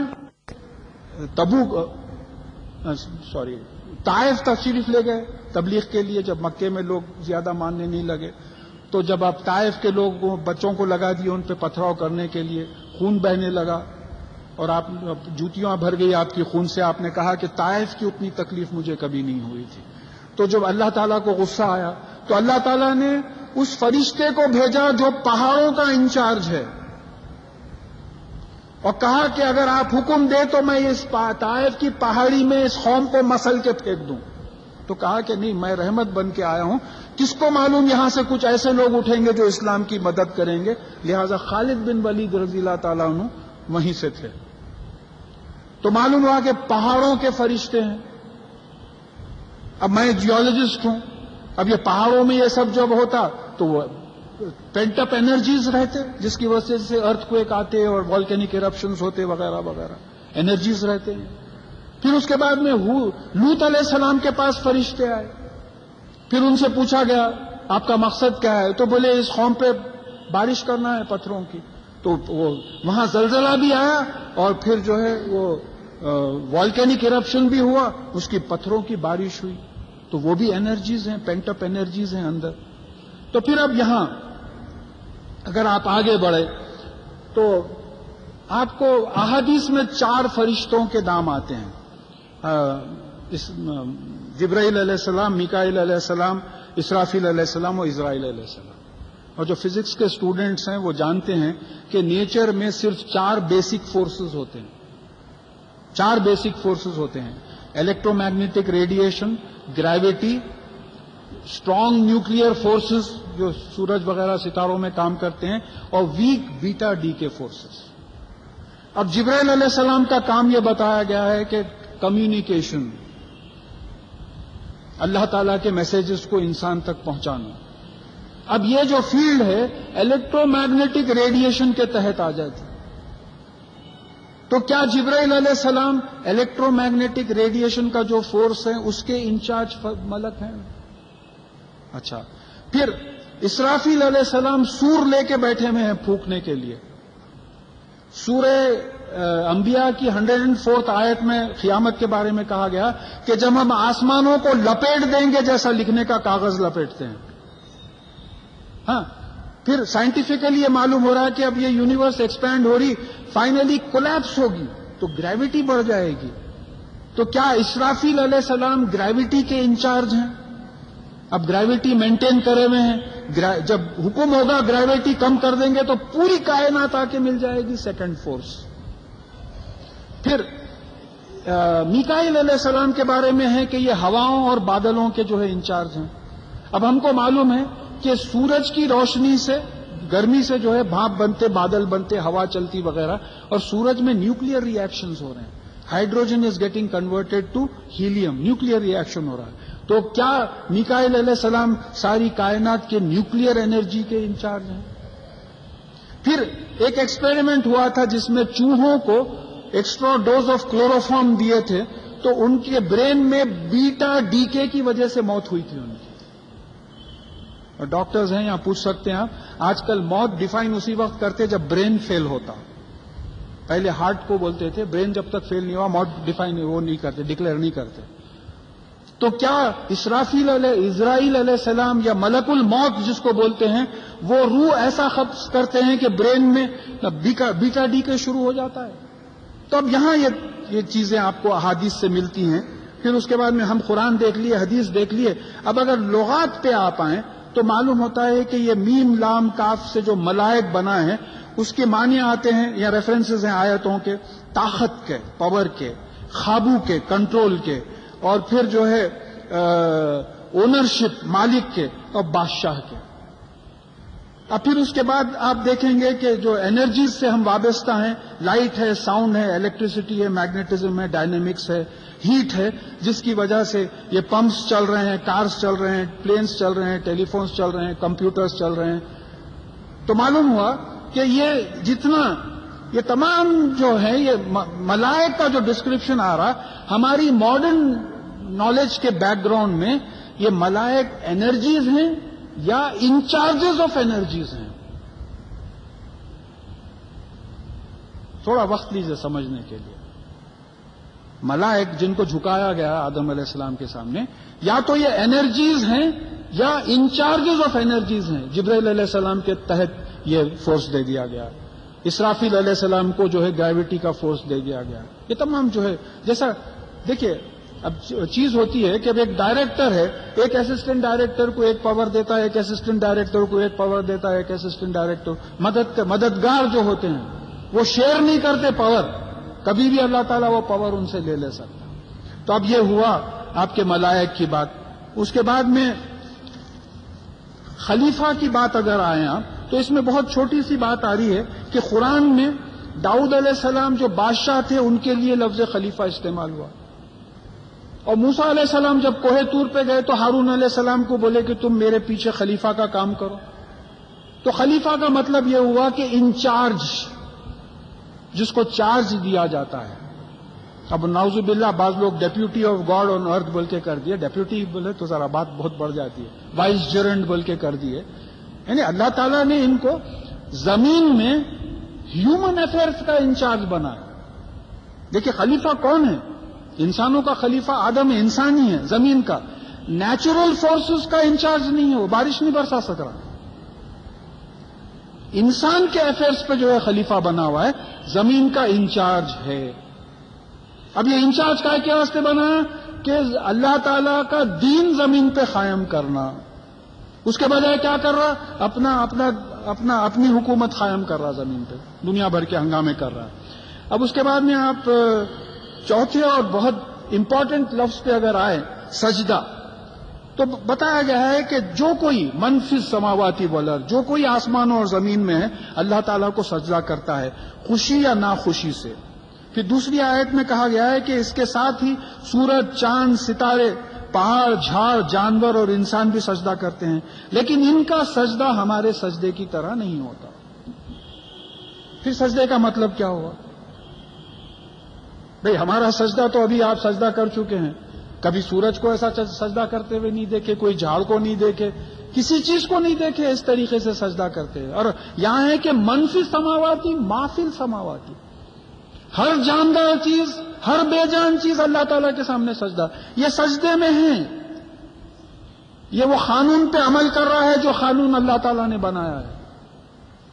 سجدے کو قرآن نے کیسا ڈیفائن کیا ہے؟ دیکھیں پھر میں بول رہا ہوں، میری اپنی مرضی سے میں کام نہیں کر رہا ہوں. کوئی عالم ہے چیلنج کرتا تو میں جو ہے یہ آپ کو یہ آیتیں پیش کر دوں گا سامنے. میں اپنی مرضی سے نہیں بول رہا ہوں کہ ہم مانے کس طریقے سے ڈیرائیو. اب ایک آیت ہے وَلِلَّهِ يَسْجُدُ مَا فِي السَّمَاوَاتِ وَمَا فِي الْأَرْضِ مِن دَابَّةٍ وَالْمَلَائِكَةُ وَهُمْ لَا يَسْتَكْبِرُونَ. اور اللہ تعالیٰ کے لیے سجدہ کرتے ہیں جو کوئی آسمانوں اور زمین میں ہیں جانداروں میں سے، اور ملائکہ بھی، اور وہ تکبر نہیں کرتے. سجدے کا اپوزٹ تکبر ہے. تکبر کیا ہے؟ بات نہیں ماننا. سجدے کا مطلب کیا ہوگا؟ بات ماننا. اب آپ دیکھیں گے کہ شیطان اللہ تعالیٰ کی بات نہیں مانا، سجدہ نہیں کرا آدم کو. اگر سجدہ کر لیتا تو تکبر سجدے کا اپوزٹ ہے. تو سجدے کا مطلب کیا نکلتے جا رہا ہے کہ بات ماننا. اب دوسری آیت میں بالکل کھول کے سمجھا دیے کہ یخافون ربهم من فوقهم ویفعلون ما یؤمرون. اور جو ان کا پالنے والا مالک اوپر ہے اس سے ڈرتے ہیں اور وہی کرتے ہیں جس کا ان کو حکم ہوتا ہے. یہ سجدے کی آیت ہے. تو اب قرآن سے یہ بات ثابت ہو رہی ہے کہ سجدے کا مطلب یہ ہوا کہ یفعلون ما یؤمرون، وہ وہی کرتے ہیں جس کا اس کو حکم ہوتا ہے. یہ ہے سجدہ. تو پھر اب یہاں سے اور پھر وہ سجدے میں تکبر نہیں ہوتا اور پھر اللہ تعالیٰ سے ڈرتے ہیں. یعنی سورج، چاند، ستاروں کا قانون قدرت پر عمل کرنا سجدہ ہے. انسان کی برتھ، گروتھ، ڈیکے اور ڈیتھ، ساری کائنات کا لاز آف نیچر پر عمل کرنا ان کا سجدہ ہے.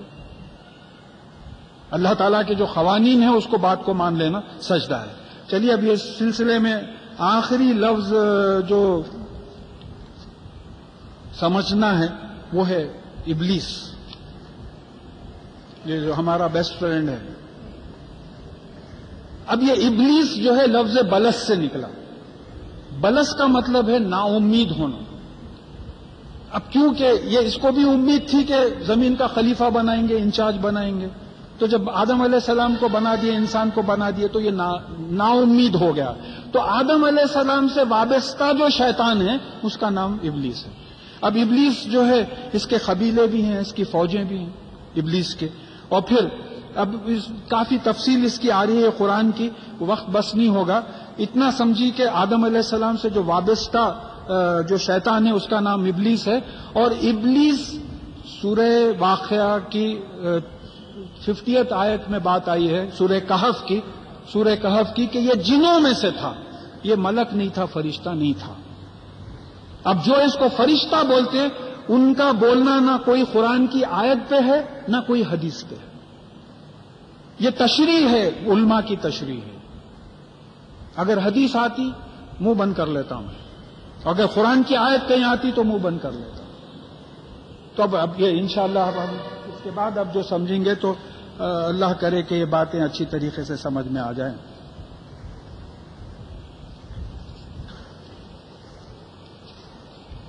تو اب یہ رکوع شروع ہو رہا ہے، 9 آیتوں کا ہے. تو پہلے اللہ تعالیٰ فرما رہے ہیں کہ وہ اذ قال ربک للملائکۃ انی جاعل فی الارض خلیفہ. جب اللہ تعالیٰ نے، آپ کے پالنے والے مالک اللہ تعالیٰ نے فرشتوں سے کہا کہ میں زمین میں ایک خلیفہ بنانے والا ہوں. کس سے کہا؟ جو انرجیز کے جو انچارج تھے فرشتے، ان سے کہا کہ میں زمین میں ایک خلیفہ بنانے والا ہوں. خلیفہ کون؟ Incharge of human affairs, incharge of the earth بنانے والا ہوں. قالوا اتجعل فیہا من یفسد فیہا ویسفک الدماء. فرشتے فوراً اعتراض کرے کہ کیا آپ اس زمین میں ایسے کو خلیفہ بنائیں گے، انچارج بنائیں گے جو ڈس آرڈر کرے گا، فساد کرے گا، بگاڑ پیدا کرے گا اور خون بہائے گا؟ اب یہ علم فرشتوں کو کیسا آیا؟ آگے فرشتے کنفیس کر رہے ہیں کہ ہمارے کو تو اتنا ہی علم ہے جتنا آپ نے دیا تھا. لہذا شیطان کو بھی کچھ علم دیا گیا تھا. تو شیطان کیا بولا جب نکالا گیا جنت سے؟ تو بولا اس کی اولاد کو بھٹکاؤں گا میں. تو شیطان کو فیوچر کا علم دیا گیا تھا کہ یہ آدم علیہ السلام اور بی بی حوا کی اولاد ہوگی.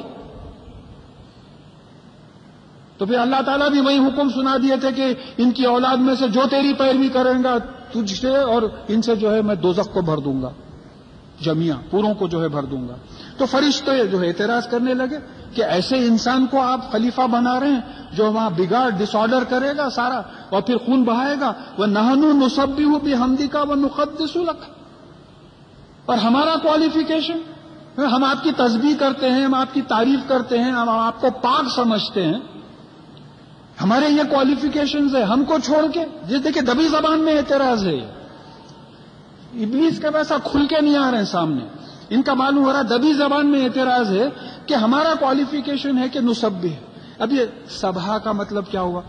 پاکی بیان کرنا. ہم آپ کو سب میں بلند سمجھتے ہیں، آپ کو ڈیفیکٹ لیس سمجھتے ہیں، آپ میں کوئی خامی کوئی برائی نہیں ہے. کہ ان لکا فی النہاری سبحن طویلا، سورہ مزمل کی غالباً 7ویں آیت ہے، وہاں سبھا کو سمجھایا گیا مصروفیت، کہ بے شک آپ کو دن میں طویل مصروفیت رہتی ہے. تو سین بے ہے کا جو مادہ ہے اس میں مصروفیت کی بھی بات آتی ہے. تو فرشتے اپنا کوالیفیکیشن پیش کر رہے ہیں کہ ہم آپ کے احکامات کی پابندی کرنے کے لیے رات دن مصروف رہتے ہیں. اور وہ کیسا مصروف رہتے ہیں کہ آپ کی تعریف ہو بحمدی کا، ایسا بہترین کام کر رہے ہیں کہ لوگ دیکھ کے آپ کی تعریف کریں. ہم بھی آپ کی تعریف کے قابل کام جو ہے کام کرتے ہیں. وہ نقدس، خود کس کو بولتے ہیں؟ پاک، ان اڈلٹریٹڈ، جس میں اور کوئی چیز ملی ہوئی نہ ہو. بھئی ایک ہے یہاں خالص گھی ملتا ہے، مطلب یہ ہے کہ یہ گھی میں صرف گھی ہے، یہ موز پسا ہوا نہیں ہے، اس میں کوئی اور چیز ملی ہوئی نہیں ہے، یا ویجیٹیبل گھی بنایا ہوا نہیں ہے، خالص گھی ہے. تو خود کا مطلب خالص. اللہ تعالیٰ قدوس ہیں، خالص ہیں، ان میں ان کے علاوہ اور کوئی چیز نہیں ہے، کوئی شریک نہیں ہے. خود جو ہے شرک کا اپوزٹ ہے. ان کی ذات و صفات میں اور کوئی شریک نہیں ہے. تو فرشتے یہ بول رہے ہیں کہ ہم اس طرح سے مصروف رہتے ہیں، آپ کی پاکی بیان کرتے ہیں، آپ کے احکامات کی پابندی کرتے ہیں کہ ہم بھی خود آپ کی تعریف کرتے ہیں، آپ کے علم اور قدرت کی، اور لوگوں کو بھی تعریف کروانے لگاتے ہیں. اور لوگ سمجھ جاتے ہیں کہ یہ سارا کام صرف آپ کا ہے، انڈلٹریٹڈ، کسی اور کا نہیں ہے. ہاں، آپ کی ذات و صفات میں کوئی اور مل کے یہ ساری کائنات نہیں چلا رہا ہے، صرف آپ خود کے معنی وہ بھی نکلتے ہیں. ہم آپ کی عزت کرتے ہیں، یہ ہمارا کوالیفیکیشن ہے. تو خالا انی عالم ما لا تعلمون، تو اللہ تعالیٰ نے کہا کہ میں جانتا ہوں جو تم نہیں جانتے. اب اس کے بعد میں کیا ہوا؟ وہ علم آدم الاسماء کلھا، اور پھر آدم علیہ السلام کو تمام نام سکھائے. نیمز. دیکھیے اب اس میں کئی انٹرپریٹیشنز آئے. ایک کامن سینس کا انٹرپریٹیشن سمجھ میں آتا. میں کرسی بولا، آپ کے ذہن میں آ گیا بیٹھنے کی کوئی چیز ہے. مائک بولا، آپ کے ذہن میں آ گیا کہ کوئی بولنے کی کوئی چیز ہے. سورج بولا، ذہن میں آ گیا کہ روشنی اور گرمی دینے کی کوئی چیز ہے. اس طریقے سے ہماری نالج اتنی بڑھ گئی ہے کہ نام بولیے آپ کے ذہن میں وہ چیز آ جاتی. میں کمپیوٹر بولا، آپ کے ذہن میں آ گیا. میں انٹرنیٹ بولا، آپ کے ذہن میں آ گیا. میں ٹیلی ویژن بولا، آپ کے ذہن میں آ گیا. کیا اس کا مقصد ذہن میں آ گیا کہ ٹیلی ویژن میں کپڑے نہیں دھو سکتے، فریج میں پانی گرم نہیں کر سکتے. مقصد معلوم ہو گیا. فریج میں چیزیں ٹھنڈی کی جاتی ہیں، ٹیلی ویژن میں پکچر دیکھا جاتا ہے. پھر اس کا پورا میکینزم ایز انسانیت جو ہے آ گیا. تو جیسا کسی عالم نے بڑی پیاری بات کہی ہے کہ آدم علیہ السلام وہ سیڈ آف نالج کا بیج تھے. وہ جیسا جیسا بچے ہوتے گئے ان کے، وہ نالج ان میں ڈسٹریبیوٹ ہوتے چلے گئی. اور انہی بچوں میں ایرسٹوٹل نکلا، سوکریٹس نکلا، نیوٹن نکلا، اینسٹائن نکلا. وہ علم آدم علیہ السلام کے پاس تھا، وہی جینیٹیکلی جو ہے وہ علم ڈسٹریبیوٹ ہوا. کیونکہ خلائف الارض سورہ الانعام کی آخری آیت میں انسانوں کو خلائف الارض کہا، پلورل کہا. تو آدم علیہ السلام ایک سمبل تھے، انسانیت کو ریپرزینٹ کر رہے تھے. تو انسانوں کو آدم علیہ السلام کے ذریعے اللہ تعالیٰ نے تمام چیزوں کا علم دے دیا. اب علم کا کریڈٹ ہمارا نہیں رہا. کوئی ہاتھ اٹھا کے بول سکتا کہ صاحب یہ علم میرے کو جو ہے میرا ہے؟ نہیں. وَلَا يُحِيطُونَ بِشَيْءٍ مِّنْ عِلْمِهِ إِلَّا بِمَا شَاءَ. تم میرے علم سے احاطہ کر ہی نہیں سکتے سوائے اس کے جو میں تم کو دوں. پھر ایک جگہ کہا کہ تم کو بہت کم علم دیا گیا ہے. کیا ہے علم تمہارا تمام لوگوں کا علم ملا کے اگر جمع کریں تو ایسی ہے کہ کسی سمندر میں ایک چڑیا 2 قطرے پانی لے کے نکل جائے. یہ تمہارا علم ہے. تب آدم علیہ السلام کو پورا علم سکھایا. پھر کہا ثم عرضهم على الملائكة فقال انبئوني باسماء هؤلاء ان كنتم صادقين. تو پھر یہ تمام چیزیں ملائکہ کے سامنے پیش کی اور کہا کہ مجھے ان تمام چیزوں کے نام بتاؤ اگر تم اپنے اعتراض میں سچے تھے کہ تو آپ ایسے کو خلیفہ بنا رہے. بھئی اب یہ جو تمام علم ہم لوگوں کو ہے ملائکہ کو اس کا علم نہیں ہے. تو ملائکہ کیا جواب دیے؟ قالوا سبحانک لا علم لنا الا ما علمتنا انک انت العلیم الحکیم. انہوں نے کہا کہ پاک ہے آپ کی ذات، بہت بلند ہے، ڈیفیکٹ لیس ہے. ہم کو تو وہی علم ہے جو آپ نے دیا تھا. آپ نے یہ علم دیا تھا کہ یہ خون ریزی کریں گے، فساد کریں گے، وہ ہم بول دیے. اس کے علاوہ ہم کو علم نہیں ہے. بے شک آپ علیم ہیں اور حکیم ہیں. آپ میں علم ہے، آپ میں دانائی ہے، آپ میں وزڈم ہے. تو اب فرشتوں کے ساتھ ابھی اس کے بعد میں کہا کہ قال یا آدم انبئہم باسمائہم. پھر کہا کہ آدم یہ فرشتوں کو ان تمام چیزوں کے نام بتاؤ. فلما انباہم باسمائہم قال الم اقل لکم انی اعلم غیب السماوات والارض. تو جب آدم علیہ السلام نے ان تمام چیزوں کے نام بتا دیے تو اللہ تعالیٰ نے کہا کہ میں نے تم سے نہیں کہا تھا کہ میں آسمانوں اور زمین کے غیب کی چیزوں کا علم رکھتا ہوں کہ انسان کا کیا فیوچر ہوگا. یہ علم کو دیکھیے، اب یہ علم کو استعمال کرے گا، اتنا معلوم ہو گیا. تو اب آج اگر آپ دیکھیں سورہ حجر میں انشاءاللہ ہم پڑھیں گے ہجر میں کہ آدم علیہ السلام کو بشر کہا گیا ہے. یہ بے شین رے کا جو مادہ ہے بشر، اسی سے بشیر ہے، خبر دینے والا. تو انسان کو خبر دینے والا بنایا. ملائکہ اسی پہ پریشان ہو گئے، میں مٹی سے بشر بنانے والا ہوں. تو انسان پریشان ہو گئے کہ مٹی سے بشر کیسا بنے گا. یہ بھی مٹی سے بنا ہوا ہے، یہ بھی مٹی سے بنا ہوا ہے، پورا ریفائن کرے ہوئے ہیں یہ چیزیں. یہ بھی مٹی سے بنی ہوئی ہے، یہ بھی بنی ہوئی ہے. سائنس کیا کرتی ہے؟ زمین کی چیزیں لے کے اس کو قانون قدرت کے لحاظ سے جو اللہ تعالیٰ بنائے اس کو مولڈ کرتی ہے. یہ تمام مٹی کے ہیں، یہ تمام ہر چیز. تو فرشتے پریشان ہو گئے کہ مٹی سے آپ ایک ایسا آرگینزم بنائیں گے جو بشر ہوگا، نیوز دے گا. ہم بشر ہیں، ہم کیا کر رہے ہیں؟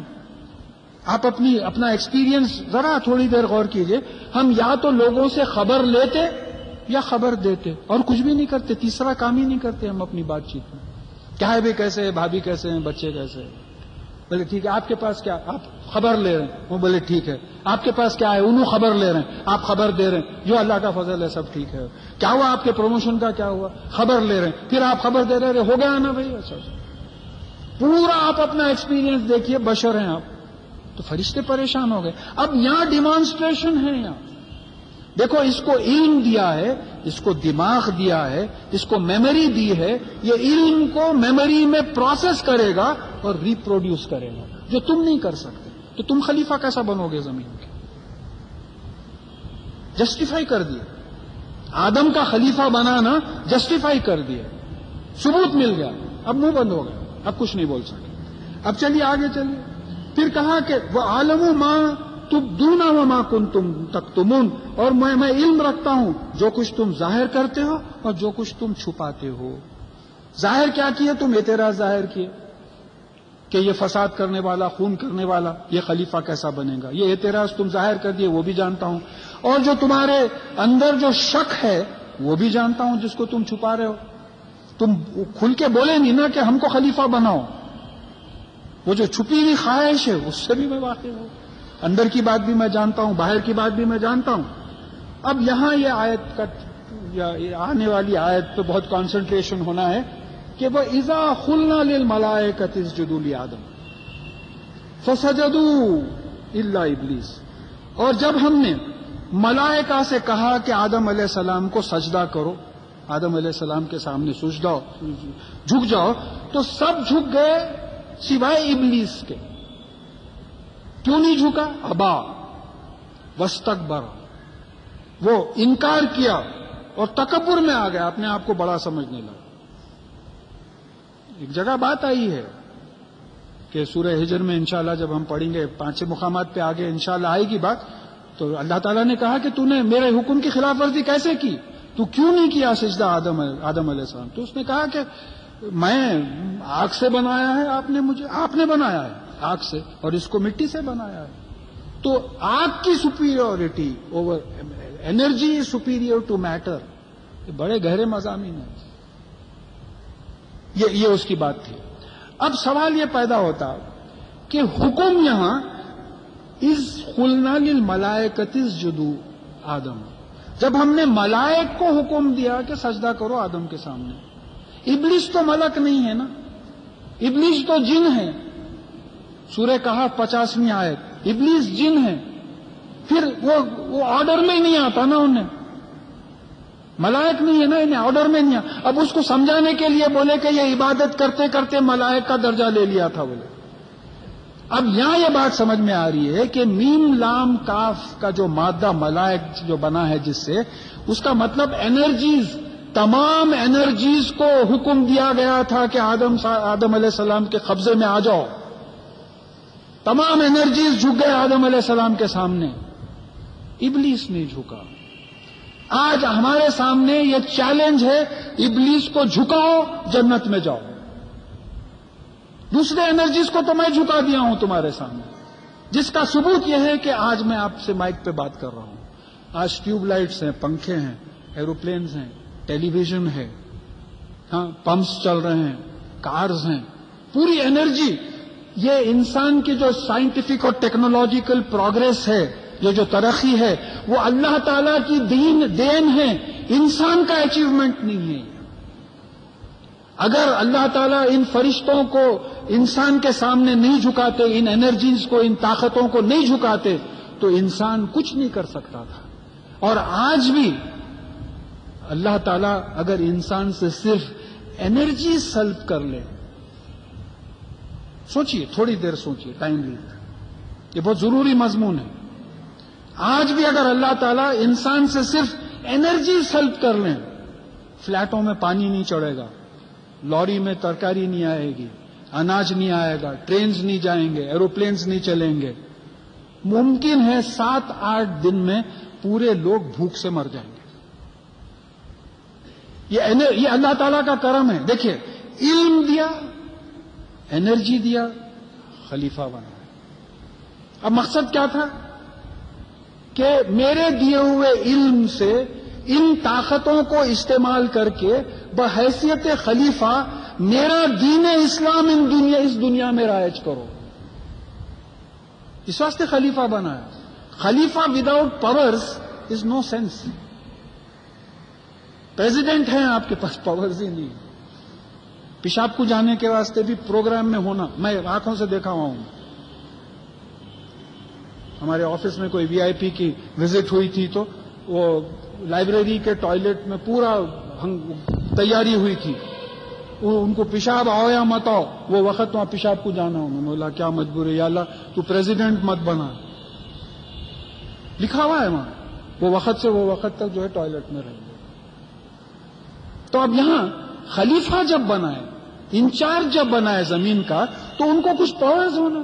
پاورز کیا پاورز دیے؟ پورے انرجیز کو، جو انچارجز آف انرجیز تھے ملائک، ان کو آدم علیہ السلام کے قبضے میں دے دیا، انسان کے قبضے میں دے دیا۔ اب ان کو استعمال کرنا خلیفہ، کیسا استعمال کرنا؟ وقتاً فوقتاً میرے طرف سے تمہارے پاس پیغمبر آئیں گے، کتابیں آئیں گی، ان پیغمبر جیسا بتاتے ہیں اس طریقے سے ان کتابوں پہ عمل کرنا اور میری حکومت دنیا میں قائم کرنا۔ انسان کیا کرا؟ اللہ تعالیٰ کی حکومت تو قائم نہیں کیا، اپنی حکومت قائم کر لیا انرجیز کو استعمال کر کے۔ آج امریکہ کے پاس بھرا ہے تو کائے کا ہے؟ انرجی کا ہے، نیوکلیئر انرجی۔ نیوکلیئر انرجی سلب کر لیں گے قیامت سے پہلے انشاءاللہ، تو ایسا 2-3 تھپڑا مار کے اتار دیں گے آپ ان کو۔ سلب کرنے کی بات ہے نا۔ جنگ بدر میں کیا ہوا، جنگ احد میں کیا ہوا؟ تو یہ ایمان رکھنا ہے کہ قیامت میں یہ کیسا لڑیں گے اتنے لوگوں سے مسلمان۔ ارے آپ اصل پاور کو بھول جا رہے ہیں آپ۔ جب اس کی مدد آئے گی ہو سکتا ہے کہ وہ ان انرجیز پہ جو ہے سلط کر لے، بالکل ٹھس ہو گئے پورے نیوکلیئر بامبس، دبا رہے ہیں کچھ بھی نہیں ہو رہا، بول رہا ہوں سنے نہیں آ رہا. یہ اللہ تعالیٰ کی قدرت ہے. تو بولے اب یہاں یہ بات آئی کہ تمام ملائک جو ہے سجدہ کیے، لیکن ابلیس نہیں کیا کیونکہ یہ جنوں میں سے تھا. وہ کانا من الکافرین، اور وہ انکار کرنے والوں میں سے ہو گیا، اللہ تعالیٰ کے حکم کو انکار کرنے والوں میں سے ہو گیا. وَقُلْنَا يَا آدَمُ اسْكُنْ أَنْتَ وَزَوْجُكَ الْجَنَّةَ وَكُلَا مِنْهَا رَغْدًا حَيْثُ شِئْتُمَا وَلَا تَقْرَبَا هَٰذِهِ الشَّجَرَةَ فَتَكُونَا مِنَ الظَّالِمِينَ. تو ہم نے کہا کہ اے آدم، تم اور تمہاری بیوی اس باغ میں رہو، اور اس باغ میں بے روک ٹوک جہاں سے جو چاہتے ہو کھاؤ، لیکن اس جھاڑ کے قریب نہیں جانا، ورنہ تم ظالمین میں سے ہو جاؤ گے، ناانصافوں میں سے ہو جائے گے. ظالمین کافروں کے لیے بھی آیا، مشرکین کے بھی لیے آیا، یعنی مطلب یہ ہے کہ مومن نہیں رہو گے، اللہ تعالیٰ کے حکم کا انکار کرنے والوں میں سے، ناانصافی کرنے والوں میں. کس سے ناانصافی کرو گے؟ اپنے آپ سے ناانصافی کرو گے، یہ حکم ہے. تو اب یہ معلوم ہوا کہ آدم علیہ السلام اور بی بی حوا کی یہ ایک ہی شریعت کا پوائنٹ تھا. ان کی شریعت کیا تھی؟ یہ جھاڑ نہیں کھانا، فنش، بس اتنا ہی تھا، اور کچھ بھی نہیں تھا. نماز میں ٹوپی پہننا، جوتے نہیں پہننا، یہ کرنا وہ کرنا، اس قسم کا، والدین سے اچھے رہنا، کوئی شریعت ہی نہیں تھی. ان کی شریعت ایک ہی تھی کہ جھاڑ کے قریب نہیں جانا. اب جیسا جیسا اولاد بڑھتے گئی، آگے حکم آ رہا ہے کہ میں بھیجتے جاؤں گا، ویسا عمل کرتے چلے جانا نبیوں کے احکامات پر. پھر کیا ہوا؟ فَأَزَلَّهُمَا الشَّيْطَانُ عَنْهَا فَأَخْرَجَهُمَا مِمَّا كَانَا فِيهِ. تو شیطان نے ان کو اس سے پھسلا دیا. کیسا پھسلایا؟ دوسری جگہ بات آ رہی ہے. ایک پوائنٹ یہ بولا آپ کو معلوم ہے، کائی کو روکے، دیکھیں پھر بات یہاں آ رہی ہے فَأَزَلَّهُمَا، دونوں کو پھسلایا، دونوں کو. یہ بلا وجہ کئی عالم یہ بات پوائنٹ آؤٹ بھی کرتے کہ بلا وجہ ہم عورت کو جو ہے بلیم کرتے کہ وہ بی بی حوا کو جو ہے، نہیں، دونوں کو پھسلایا. کیسا پھسلایا؟ بولا آپ کو معلوم ہے کیوں روکے ہیں آپ کو، اس جھاڑ کے قریب نہیں جانے سے کیوں روکے ہیں؟ کہ اگر آپ اس کا پھل کھا لیں گے تو یا تو آپ فرشتے ہو جائیں گے، ملک ہو جائیں گے، یا پھر ہمیشہ رہنے والے ہو جائیں گے، امورٹل. اور پھر آپ کو ایسی حکومت مل جائے گی جس کا کوئی زوال ہی نہیں ہے، ڈاؤن فال ہی نہیں ہے. تو ان کو حیدرآباد کی زبان میں باڑوں میں آ گئے. پھر وہ انکوزیٹیونیس ہمارے میں بھی جو آیا ہے وہ بھی آ گیا کہ کھا کے تو دیکھیں گے کیا ہوتا. جیسا ہمارے پاس بھی ایک جگہ لکھا ہوا رہتا، ویٹ پینٹس ڈونٹ ٹچ، یعنی پینٹ کچا ہے اس کو ہاتھ مت لگاؤ. تو آپ برابر ہاتھ لگا کے دیکھتے، ارے لگ گیا، ارے وہاں لکھا ہوا ہے ویٹ پینٹس ڈونٹ ٹچ. یہ آدم علیہ السلام سے آئی سو بات ہے، یہ جینیٹیکلی ہمارے میں آئی سو بات ہے. انکوزیٹیونیس، کھا کے تو دیکھو کیا ہوتا، کیوں بولے نہیں مت کھاؤ بلکہ. تو کیا ہوا؟ یہ دونوں کھا لیے تو کیا ہوا؟ Chance Discovery. 67% ہمارے ڈسکوریز چانس ڈسکوریز ہیں، جینیٹیکلی. اتفاق سے ڈسکور کیا کرے، شرم نمایاں ہو گئی ان پہ، دوسری جگہ پہ آیا، یہاں نہیں ہے. دیکھیے انسان بھی جانور ہے بایولوجیکلی، سوائے انسان کے کسی جانور کو شرم کا احساس نہیں ہے. آپ کتے کو نہیں بول سکتے تو چڈی پہن کے کیوں نہیں پھرتا میاں تم بھی بلا وجہ ادھر ادھر پھر رہا. کسی چیز کو نہیں بول سکتے آپ. کیوں؟ وہ لوگ خود شرم کے کانشیس نہیں ہیں. اب یہ پھل کھانے سے انسان شرم کا کانشیس ہو گیا. آج جو بے حیائی بڑھ رہی ہے، پھر جانوروں کی طرف چلے جا رہے ہیں. Minimum clothes. اب بڑی خاص بات ہے، مردوں میں لباس بڑھتے چلے جا رہا ہے، اوڑھنیاں بھی آ گئے. بچیاں اوڑھنیاں چھوڑ دیے، مرد بچے اوڑھنیاں پہن رہے ہیں. ایک بچہ بغیر اوڑھنی کے پرسوں شادی میں کہیں دکھا تو میں ملا کہ اوڑھنی پہنو میاں، لوگ کیا بولیں گے، بے شرم ہے. تو اب یہاں دیکھیے کہ ہوا یہ کہ وہ اینیمل لیول سے اٹھ کے انسان کے لیول پہ اللہ تعالیٰ ان کو لے کے آئے تھے. تو ان کو شرم کا احساس ہوا، تو وہ جو باغ تھے اس کے پتے ڈھانپنے لگے، ان کو شرم کا احساس ہو گیا. تو وہ معلوم ہے کہ اس سے پہلے ان کو شرم کا احساس نہیں تھا. احساس ہو گیا. تو پھر اس کے بعد میں اس وجہ سے اللہ تعالیٰ نے ان کو جنت سے نکال دیا. بولے اب تم یہ کنڈیشن نہیں ہے جنت میں رہنے کا. جنت میں رہنے کا ایک کنڈیشن ہوتا ہے, جیسا چاند پہ جانے کا ایک کنڈیشن ہے. آپ اسپیس سوٹ پہن کے جانا پڑتا, پریشرائزڈ, اندر پریشر رہتا, کیونکہ وہاں پریشر بہت کم ہے. اگر آپ کا ڈنر سوٹ پہن کے گئے تو رگاں پھٹ کے خون نکل جائیں گا. وہ رگوں کو انٹیکٹ رکھنے کے واسطے جو ہے پریشرائز سوٹ پہن کے جانا پڑتا آپ کو اسپیس میں. تو یہ جنت کے قابل نہیں رہے. پھر کہا تو اللہ تعالیٰ نے کہا فَقُلْنَا اهْبِطُوا بَعْضُكُمْ لِبَعْضٍ عَدُوٌّ, تو کہا کہ اترو یہاں سے. اب اہبتو جو ہے عام طور پہ زمین سے ہی اونچے مقام سے نیچے مقام پہ اترنے کے لیے قرآن میں استعمال کیا گیا. جیسا بنی اسرائیل سے کہا کہ اہبتو مصر میں اترو. وہ کوئی اونچے مقام پہ تھے, تم کو یہ کھانے کی چیزیں ہونا ہے تو اونچے مقام سے مصر پہ اترو. تو اب یہاں ایک اشارہ یہ بھی ہو سکتا ہے کہ وہ جنت, وہ باغ جو تھی وہ یہیں تھی, یا نہیں معلوم. وہ جنت ہے جس میں انسانوں کو اللہ تعالیٰ بھیجیں گے, وہاں سے بھی آدم علیہ السلام و بی بی حوا کو بھیجا, لیکن ایک قرض کے ساتھ بھیجا. کیا کہ بعضکم لبعض عدو, کہ تم ایک دوسرے کے دشمن ہوگے. اس کے دو معنی ہوتے ہیں. ایک تو یہ کہ شیطان تمہارا دشمن ہے, جو قرآن سے ثابت ہے. یہ کہا گیا ہے کہ یہ تمہارا دشمن ہے, اس کو دشمن سمجھو, دشمن جانو. مگر ہم سنتے نہیں نا, ہمارا تو بیسٹ فرینڈ, اس کی کوئی بات نہیں ٹالتے ہم, کوئی بات نہیں ٹالتے. دوست کون ہوتا صاحب جس کی کوئی بات نہیں ٹالتے؟ شیطان سے بہتر تو ہمارا دوست ہی نہیں. ہر وسوسے پہ عمل کرتے ہیں. اور یہ کہا کہ یہ تم لوگوں کا دشمن ہوگا. اور ایک چیز جو بات آ رہی ہے کہ بعضکم لبعض عدو, تم ایک دوسرے کے دشمن ہوگے, یہ بھی بات صحیح ہے. آج افغانستان میں جو ہو رہا ہے, عراق میں جو ہو رہا ہے, فلسطین میں جو ہو رہا ہے, ایسے سول وارز انگلینڈ اور آئرلینڈ میں جو ہو رہا ہے, ایسے کتنے سول وارز چل رہے ہیں. تو کیا ہے, انسان کا دشمن ہو گیا. تو ہو سکتا ہے کہ یہ سزا ہے ساری انسانیت کو, کیونکہ تم جو ہے اللہ تعالیٰ کا حکم جو ہے وہ نہیں کر رہے تھے, تو جو ہے یہ سزا ہے. وَلَكُمْ فِي الْأَرْضِ مُسْتَقَرٌّ وَمَتَاعٌ إِلَىٰ حِينٍ, اور تم کو زمین میں ایک وقت تک کے لیے رہنے کی جگہ ہے اور کھانے پینے کا زندگی کا سامان ہے. تو یہ بھی طے کر دیے کہ ہر ایک کو کھانے پینے کا سامان ملے گا, رہنے کا وقت ملے گا, تقدیر پوری لکھ دیے. اب یہاں ہم کو معلوم ہوتا ہے کہ گناہ کے دو قسم ہیں. اس واقعے سے معلوم ہوتا ہے کہ گناہ کے دو قسم ہیں. ایک یہ کہ شیطان کو سجدہ کرنے کا حکم ہوا تھا, وہ سجدہ نہیں کرا, گناہ گار ہو گیا. ایک یہ کہ آدم علیہ السلام کو وہ جھاڑ کے قریب نہیں جانے کا حکم ہوا تھا اور وہ گئے, تو وہ گناہ ہو گیا.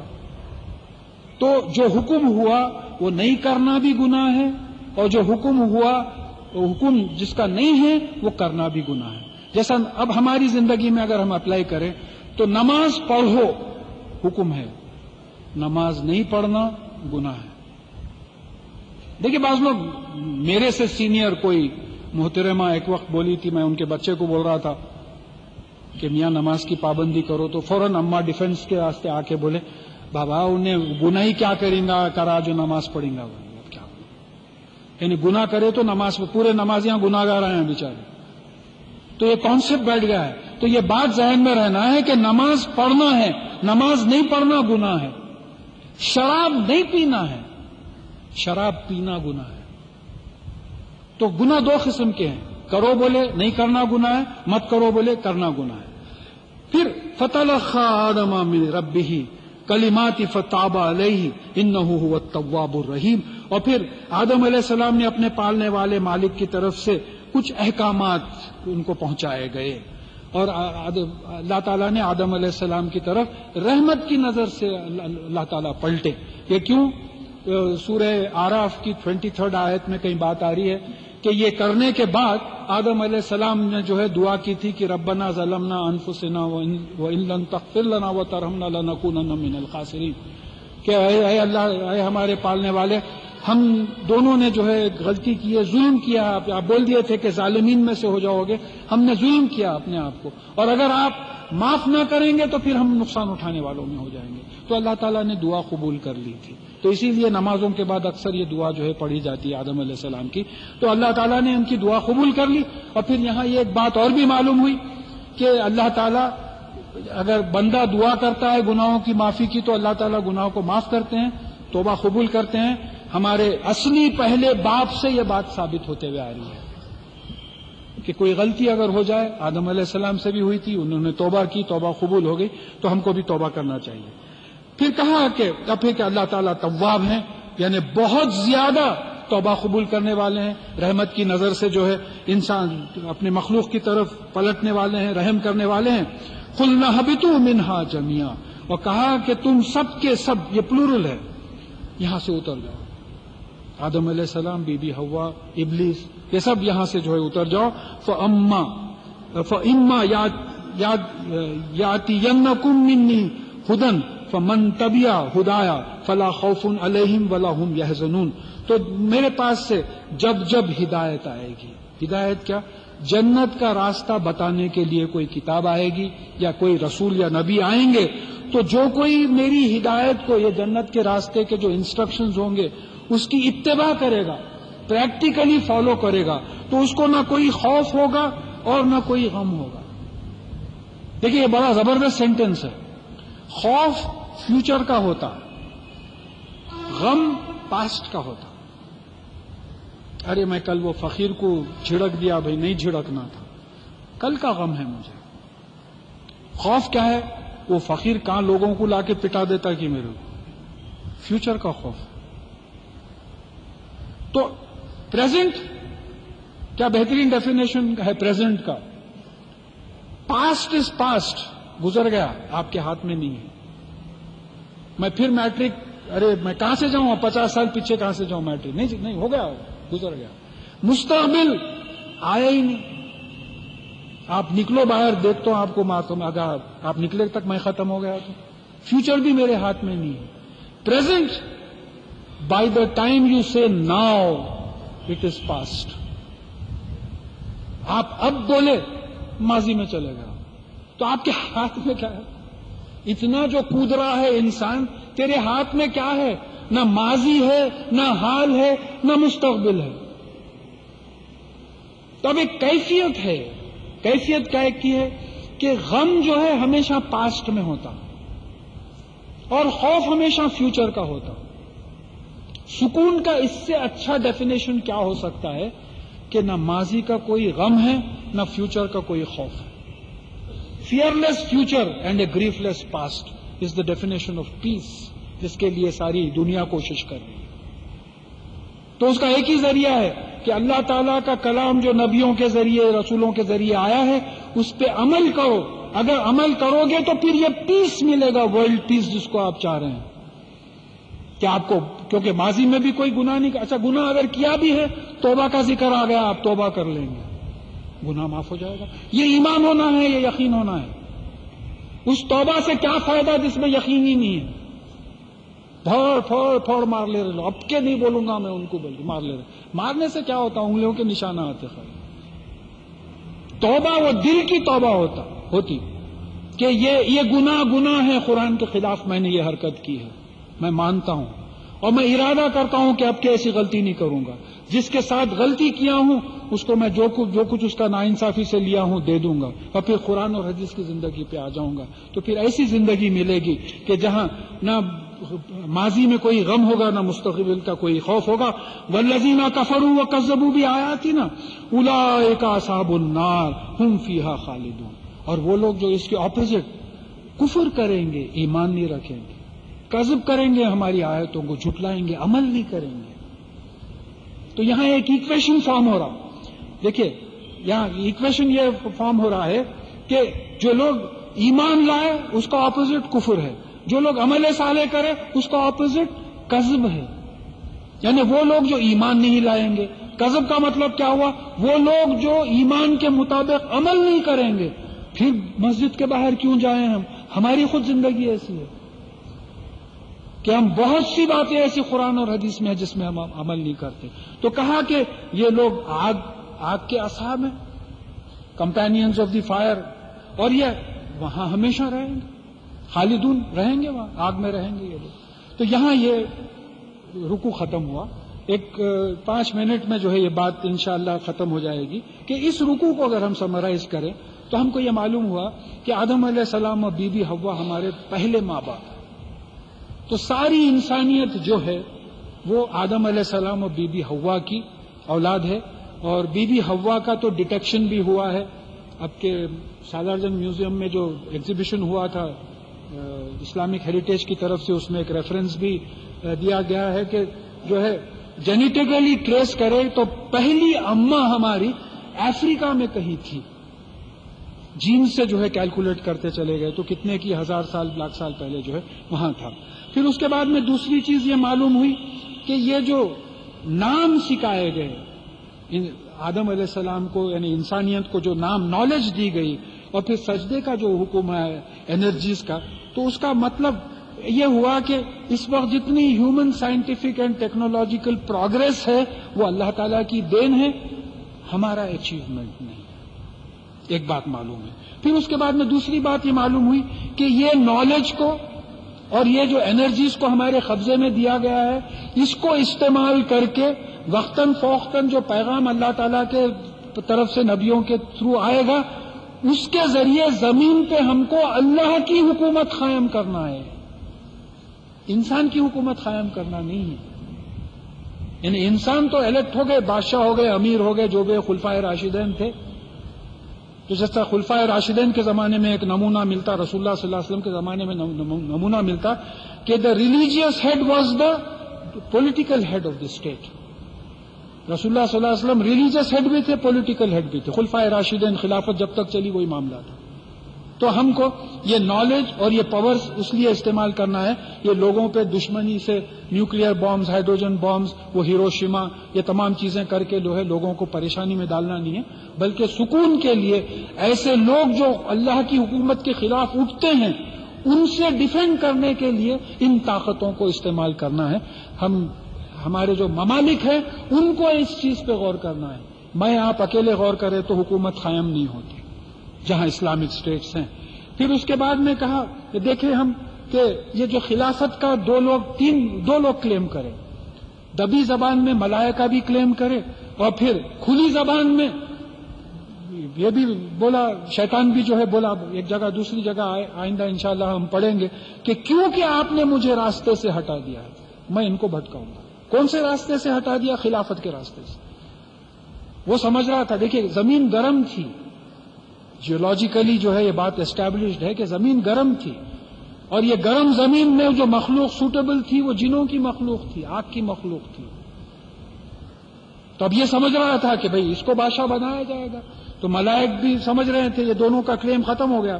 اب یہاں جو فرق ہوا، اب یہ 3 بینگز آ گئے، ایک ابلیس آ گیا، ملائک آ گئے، انسان آ گئے، ابلیس آ گیا. ابلیس اللہ تعالیٰ کی نافرمانی کرا، اپنی غلطی کو نہ مانا نہ توبہ کرا. دیکھیے ذہن میں بٹھائیے، ابلیسی حرکت ہے. ابلیس اللہ تعالیٰ کے احکامات کے خلاف گیا، نہ اپنی غلطی کو مانا نہ توبہ کرا.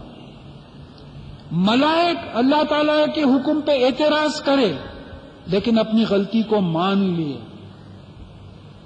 آپ زیادہ جانتے ہیں، ہم نہیں جانتے، اپنی غلطی کو مان لیے.